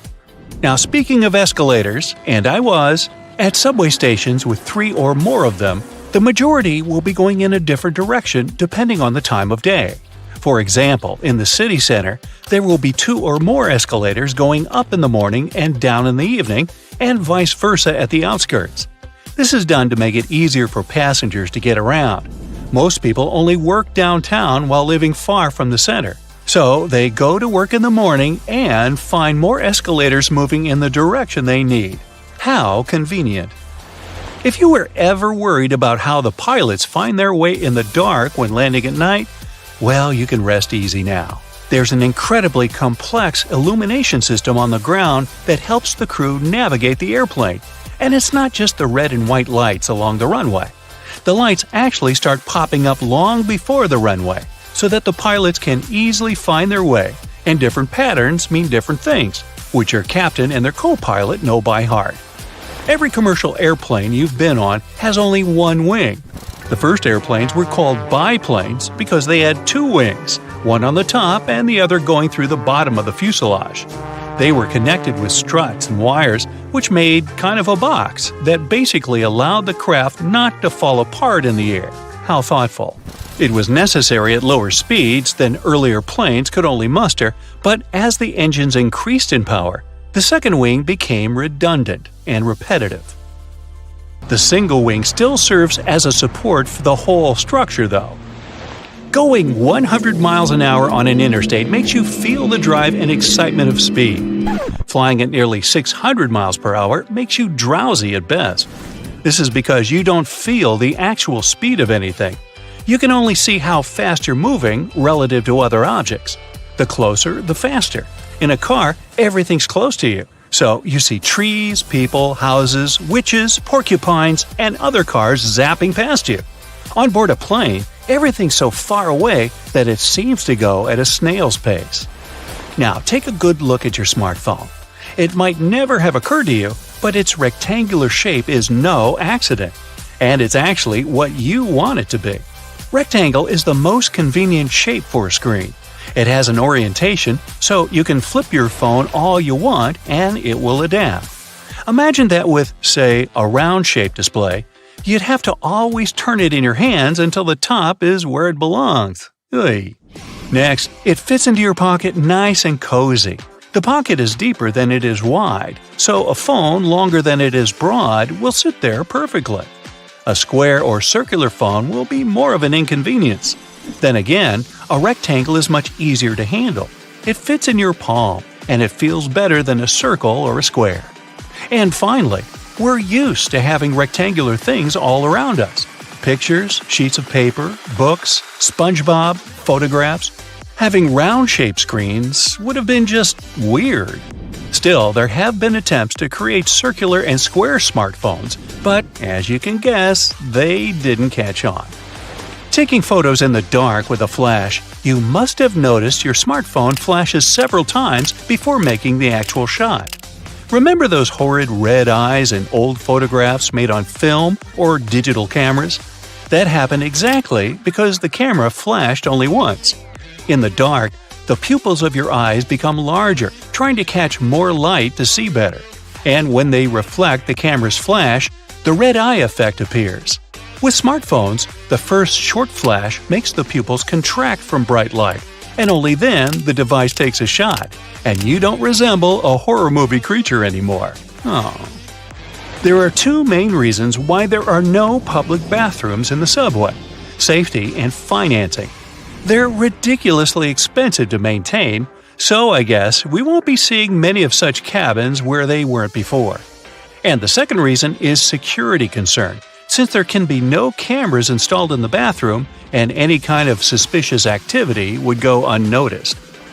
It seems only natural that a vehicle that carries so much more people than a car should have seatbelts, but buses have none, even school ones. In fact, it has to do with several things at once. First of all, in case of emergency, passengers need to get off a bus as fast as possible. With seatbelts on, they'll waste precious time on unbuckling them. Secondly, a bus is a big and heavy vehicle. On the road, there are not many other members of the traffic that weigh more than a public bus. So, in case of a collision, a bus would stop much slower than a car, and even though its passengers will certainly feel the impact, they normally won't get hurt as much. That's also the reason why passengers are allowed to ride standing, too. If your hotel has card keys with magnetic strips, make sure you put your card key apart from your cell phone and wallet.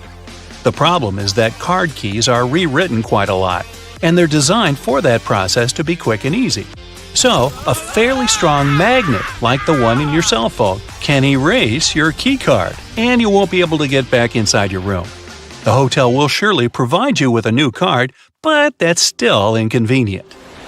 If you're struggling to get your taco shells to stay in place, use a muffin tray. Flip the tray upside down, spray it with oil, and place your tortillas in the gap. Cook them for around 10 minutes at 700 degrees for the perfect crispy taco shell. Now I'm getting hungry. You?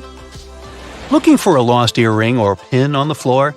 Place a stocking over the end of your vacuum and move it over the floor. The small object will get picked up without getting vacuumed. It helps to turn the vacuum on while attempting this. Candle wax that's been spilled on furniture can be removed with ice cubes. Rather than ruining the finish by trying to scrape it off, fill a plastic bag with ice and let it sit on the wax for a few minutes. The wax will then cool and harden, making it much easier to pick off. Crayon marks on the walls are a parent's worst nightmare, but you can use a hairdryer to get them off. Heat the marks for just a few seconds to soften the wax, and then you should be able to just wipe it away. You can use hair conditioner to make that new wool sweater less itchy. Just soak it in lukewarm water with a couple of tablespoons of conditioner and leave it for 15 minutes. Then just dry it and your sweater will be much softer. That layer of bubbles that forms when you add bubble bath to your tub isn't just for fun. The bubbly layer also acts as insulation and keeps your bath warmer for longer. Next time you're getting ready for work, take a closer look at your go-to shirt. Every buttonhole is stitched vertically, but check out the very last hole. It's stitched horizontally, right? This is because the bottom part of your shirt endures the most stress from pulling, as it's where your hips are. So that horizontal buttonhole isn't a mistake. It's put there to stop your shirt ripping as your hips move. Hey, those hips don't lie. That random diamond on your backpack is called a lash tab or pig snout. It's there so you can thread cords through the holes to carry extra gear. Perfect for camping or long hikes. If you put your Chinese takeout on a plate when it arrives, you're doing more work than you should. Much like the paper condiment pots in fast food restaurants, your cardboard Chinese takeout box can be unfolded to create the perfect sized plate for your food. That hole in your hollow lollipop stick isn't to prevent choking should it ever be swallowed. It's actually there to keep the candy in place. Excess candy flows into the hollow tube and the hole, which, when it hardens, keeps the pop in place. If it was a smooth stick, the candy would slide off easily. Some skyscrapers have hollow floors that contain nothing but an elevator and some complex machinery. They're called technical floors, and developers say they're there to maintain the building's proper functioning. But it's also a way to get around height limits. Some skyscrapers are given a limit to the number of floors they can have. Because the technical floors are non-residential, they add to the height of the building and make it look more impressive without increasing the number of floors and breaking the building contract. These floors can also help to prevent the spread of fires. If you look closely at an elevator door, you'll notice a tiny hole. This is actually a keyhole used for emergencies or for routine maintenance checks. If you get stuck in an elevator, the technician will be able to get you out of there by using their master key. Salt isn't just used for cooking. It can get rid of tough smells, like this. Whew! Rubbing salt on your fingertips after chopping garlic should remove the smell. It also works on shoes. Toasters have a secret slide in the bottom that can be removed, so you can clean out all those annoying breadcrumbs. Now, take a look at your laptop keyboard. There are bumps on the F and J keys, but nowhere else. When your fingers are in the optimal typing position, your index finger should rest on these two keys. The bumps have been added so that you can correctly position your hands for typing without looking at your keyboard. Washing your clothes on a low heat or even better, a cold wash, will make them last twice as long. Drying them on a line, if possible, will also make the material last longer than if you used a dryer. The less you wash them, the less they'll fade and shrink over time. It'll also save you on your energy bills. Blank pages in the books aren't actually made for the author's signature. It's all about the manufacturing process. Books are printed on large sheets, so one sheet can fit 4 printed pages. If a book has an odd quantity of printed pages, chances are you'll get a blank one for notes. Tree cart loops have more functions than you think. You don't want to put your fancy white jacket in a cart next to carrots and Coke. This little hook-like thingy helps organize all the stuff in your cart better, so you can enjoy your shopping trip. Works for me. A good doorknob is one made of brass, bronze, or some copper alloys. These metals have an anti-germ effect. Bacteria spread way slower on them. They also get rid of germs pretty fast, within a couple of hours. There's only one way you can store your peanut butter right. If you place it the regular way, it may get a bit solid before long. The trick is to store it upside down, so the oils don't stay on the bottom all the time and distribute evenly. My dog loves peanut butter. How about yours? Whatever coffee shop you go to, all the disposable cups look exactly the same, only the logo changes. The secret here is the special shape that lets you enjoy your drink easily. The top is always wider, which allows it to accommodate your nose while you're drinking, and the bottom is always narrower, so that anyone can hold it easier, even if the hand is quite small. This width difference also allows the cups to stack. Spoiled milk emits gases, like most foods when they go bad, or me. A classic plastic milk jug has a concave shape on one side, so when the gases expand inside the jug, it expands too, and the concave shape curves out. Also, if you want to save some milk for later and freeze it, the jug will expand when the milk gets solid as well, occupying more space in a jug. Almost all measuring tapes have a metal tip with a small slot on the end. You can use this slot to hang the tape on a nail or a screw to make measurements without anyone's help. Sometimes this tip has a row of sharp points along the edge on one side. It comes in handy when you want to leave a mark without using a pencil. If you've ever tried a Nintendo cartridge to taste, you'll confirm that they taste revolting, leaving a sour, bitterish aftertaste in your mouth. Well, we tried to tell you. They're covered with denatonium benzoate, one of the most disgusting flavors known.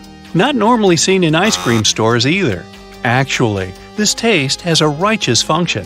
It prevents people from swallowing those cartridges. Rough edges on the dimes aren't just about design. The coins used to be made of precious metals to show their real value.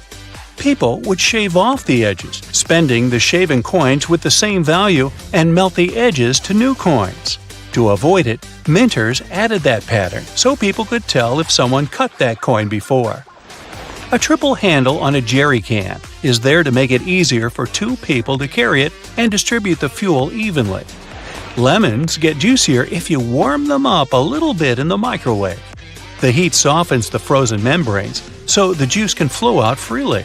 The result? More lemonade for you. The expiration date on mineral water isn't about water going bad. Actually, no water can spoil, but the bottle can.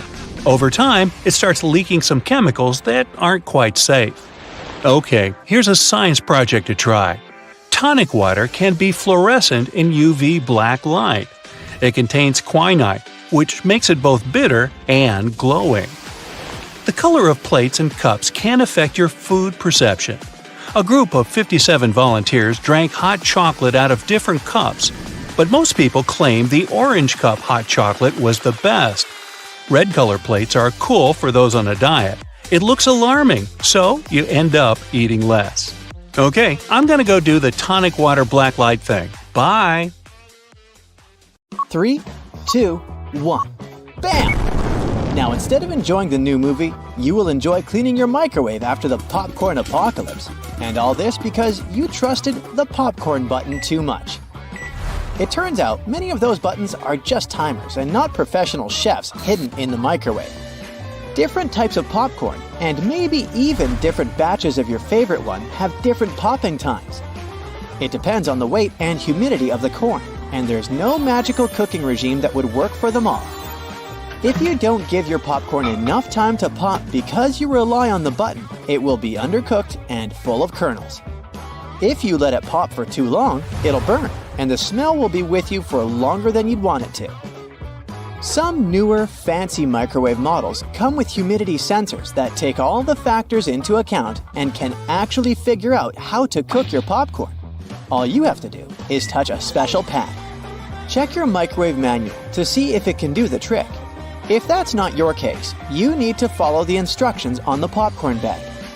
Most of them say, do not use the popcorn button. A microwave that works on 700 watts is slower than that with 1,000 watts of power. And even when you did the math or followed the manual to a T, don't leave your popcorn unattended. Give it those several minutes of your life and stay nearby to make sure all is going well. Listen to the popping symphony. When it slows down to 2 to 3 seconds between pops, turn it off. If you overcook it, it can lead to scorching. And even when you follow all the rules, you can't just blame it all on the microwave. Check your popcorn's best buy date. Keep your microwave clean. Always remove the plastic overwrap and unfold the paper bag. Now you should be fine. If you want to experiment more with your microwave, you can try drying herbs in it. Sandwich some fresh herbs between 2 paper towels and microwave them in 30-second intervals until they're as dry as you want them to be. You can also toast nuts the same way, in 30-second intervals in chopped form in a single layer on a plate. Your microwave can also help you peel garlic easily. Put the whole head in for around 20 seconds, and the cloves should slip out of the peels without any problems or smelly fingers. A cube of ice is not something you'd expect to be microwaved, but this trick has taken TikTok by storm. One vlogger tried heating salmon and rice in the microwave with an ice cube and a piece of parchment paper on top. She also added other ingredients like kimchi, mayo, soy sauce, avocado, and dried seaweed. Adding water to reheated ice isn't new, but ice is something rather sensational. A chef instructor explained that an ice cube gives something for the microwave to heat, and the steam diffuses all the way through the food. It helps prevent that annoying situation when only half your meal is properly warmed up. The parchment paper lid also helps to keep the heat in. The steam moves up, hits the paper, and the hot liquid goes down to reheat the food. It takes a while for an ice cube to fully melt in the microwave. The water molecules in it are locked and held together by strong hydrogen bonds. So, it takes a lot of energy to break those bonds. Did you know that microwaving your tea is the best and healthiest way to brew it? Australian scientists proved that this way you can squeeze out all the good stuff in your cuppa. So all you need to do is drop a tea bag in a cup of freshly boiled water for half a minute. Then, you need to place it in the microwave with the leaf bag still inside and keep it brewing for 1 minute at 500 watts. Finally, you need to fish out the tea bag and enjoy your drink. A cup of green or white tea has more antioxidant benefits than a portion of broccoli, spinach, carrots, or strawberries. And now, all the benefits are yours. Brewing tea in a microwave is a great alternative to an electric kettle. That kitchen gadget most American households don't have. Yet, they're super popular in the UK. The reason is simply the difference in efficiency. Most American homes run on around 100 volts, and the UK and many other countries use between 220 and 240. The lower the voltage, the slower the speed that the appliance has. So, if we do some simple math, it will show that it would take the same kettle around a minute and a half longer to get to boiling temperature in the US than in the UK. The microwave oven that made the lives of so many people easier was invented by accident in the 1940s. Its creator, Percy Spencer, was trying to design a more efficient and effective way to mass-produce radar magnetrons. It's a kind of electric whistle that creates vibrating electromagnetic waves. Spencer was testing one of his magnetrons when he put his hand in his pocket to have a snack. The peanut cluster bar he had inside had melted and turned into a gooey mess. So he couldn't enjoy his snack, but he realized that something unusual had just happened. Spencer ran another test with the magnetron, this time on an egg under a tube. The egg blew up just moments later. The following day, he popped corn kernels with the new invention. And that's how the first prototype of the microwave was born.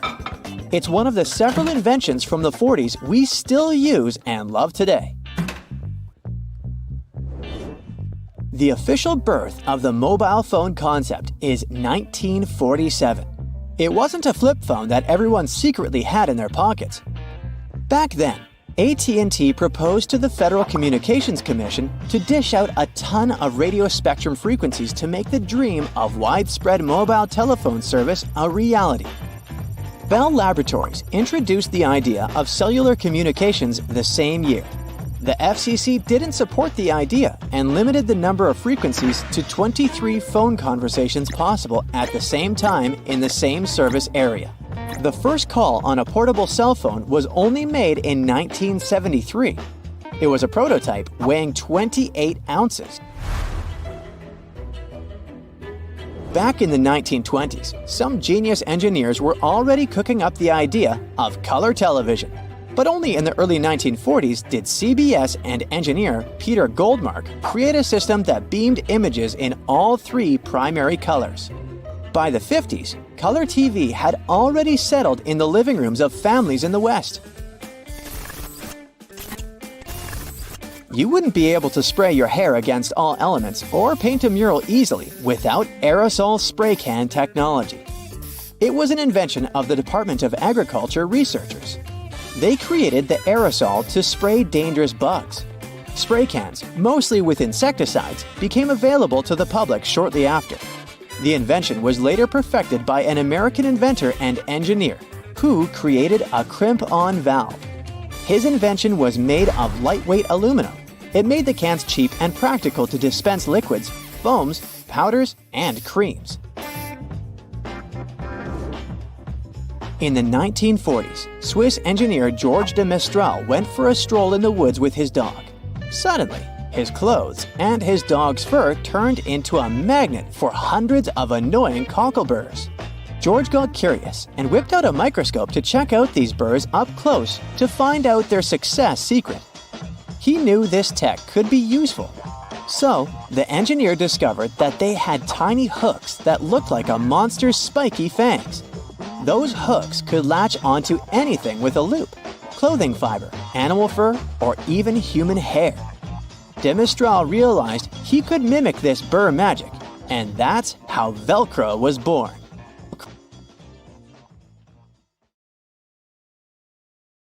So, grocery carts have loops for a reason. You don't want to put your jacket in your cart next to a bunch of potatoes and onions, do you? Hang it on the loop instead. It's there to help you organize your cart better. Carts also have a cool section at the bottom. Whenever your cart's full, just lift it up and attach a shopping basket for extra purchases. Lift up the whole metal thing, sit your basket on the horizontal bar above the wheels, and secure it with those handy hooks. If you've got some pesky parsley stuck in your teeth, try this tip. It can be hard to get it all out with loose floss. You need more tension. Just tie it in a knot. Toothpaste stripes may seem a bit weird. It's just a marketing trick. Back in the 70s, a leading toothpaste brand added a blue stripe to show that their toothpaste had double action. Solid white toothpaste worked just as well. But those blue bristles on your toothbrush actually make sense. They gradually lose their color over time. When the blue's faded, it's time to change your toothbrush. Ever notice that tiny hole on the bottom of a padlock? Its hidden purpose is to drain water out, to keep it from rusting. It's also the place to lubricate a padlock.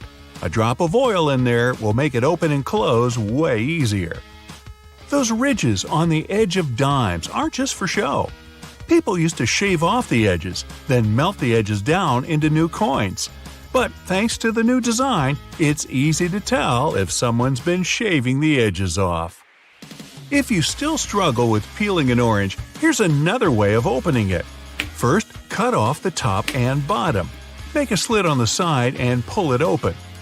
That knobbly bit sticking out of the cap of your favorite cream is there for a reason. These tubes are usually sealed with foil, so unless you love breaking your nails trying to open them, just flip the cap over and push. The tiny rubber disc under every bottle cap isn't just for seeing if you want a lifetime supply of soda. It's what keeps your drink all nice and bubbly. The lid keeps the liquid inside. The rubber disc keeps the gas inside. Until you drink it. If you use the blue side of your eraser to erase pen, your notebooks are probably all full of holes. The blue side's there for when you need to erase something on much thicker paper. It works on pencil and even ink, as long as the paper's thick enough. Your bobby pins might not stay in place if the grooves aren't facing the right way. They should always be on the bottom, close to your head. Still coming loose? Put a squeeze of hairspray right onto the bobby pin before you put it in your hair. Many glass bottles usually have some sort of indent at the bottom. It's handy if you want to be fancy. Put your thumb in the indent and pour away. The technical name for this little dude is a punt. Those sugar sticks at your local coffee stand are ready to be opened in a new and easier way. Look how happy they are. Try splitting it right down the middle. No more sugar on your fingers, no more tiny little paper bit, even your coffee's happier. Your cotton rounds pack has those strings on it so you can hang it on a handy hook in the bathroom. But there's no need to loosen and tighten back up again every time. Check out the bottom of the pack. It has a perforated line. Tear it open carefully and you're good to go. Doorknobs are usually made of brass, bronze, or some other copper alloy. Why? They're antibacterial, so they stop microbes from spreading. Just a couple of hours and the pesky microbes are gone. But don't forget to wash your hands anyway. Bottles have long necks for a reason. Hold the neck, not the bottle, if you want to enjoy a cold drink. 2 zips too much? Maybe. But they come in handy as a clever anti-theft device. Just lock them together. Now no one can open your backpack. Don't have a lock on you? You can also tie them together with some string or even just a paper clip. Anything to slow those pickpockets down. That tiny little button on the back of a shirt collar is used to hold your tie in place. You don't want your tie trying to escape back there. Shoe manufacturers care about their customers. So most running shoes now have a special anti-blister system pre-installed. Sounds intense, but it's basically just that extra hole on top of your sneakers. Make a loop with the extra hole, inserting the lace backwards. Cross your laces and put them through the loops. Now pull the laces down to lock your foot in place. Now run! You'll find silica gel packets when you buy bags, shoes, even some snacks. Don't throw them away. They soak up excess moisture, so anytime your shoes are a bit damp, chuck a few gel packets in there overnight. You might have been using your shampoo wrong this whole time. Really? Here's the gist. Don't apply it to your hair. Just apply it to the roots. The foam you create will trickle down on your hair anyway. Notebook margins aren't for taking extra notes or practicing emojis. They were invented to protect people's work. People used to live with a lot of hungry rats around. The rats would nibble at the paper, eating people's work. They put the margin lines there to let people know to start their writing further from the edge, so it's not lost to a hungry rodent. Solo cups are the key element for any barbecue party. But these red cups are even cooler than you thought. You can use them to measure liquids. The bottom line equals 1 ounce, the second line equals 5 ounces, and the third line equals 12 ounces. If you like milk on your tea, try this tip out next time. Pour it from the other side of the carton. It sloshes around less and it's easier to control. Car headrests are all about comfort, and detachable headrests are all about safety. If you pull the headrest out, you'll see 2 sturdy metal bars. If you ever get locked or trapped in a car, you can use the bars to smash the window and get out. Women's shirts have their buttons on the left, even though about 85% of people are right-handed. It would make way more sense to have them on the right. The thing is, back in the day, wealthy women had maids to help them dress. So, for them, the buttons on the left made things much easier, don't you know? The tab on your rearview mirror does have a real function, people. It holds your air freshener, your huge fuzzy dice, maybe a big smiley emoji, but it's actually a switch between day and night mode for your mirror. When it's dark out, the night mode blocks the glare from the car behind you. The McFlurry spoon has a square handle on it. It gets attached directly to the ice cream machine, and the ice cream and toppings get mixed in together, right in your cup. It saves the employees loads of time, plus it saves water, because they don't have to wash the machine after each one. Wooden hangers are so hot right now, they could burn up your clothes. Nah, not really, but they look better and are more natural. But there's another reason to use them. They're made of cedar, which is a natural moth repellent. Bonus tip: add some dry orange peel to your closet. No moth is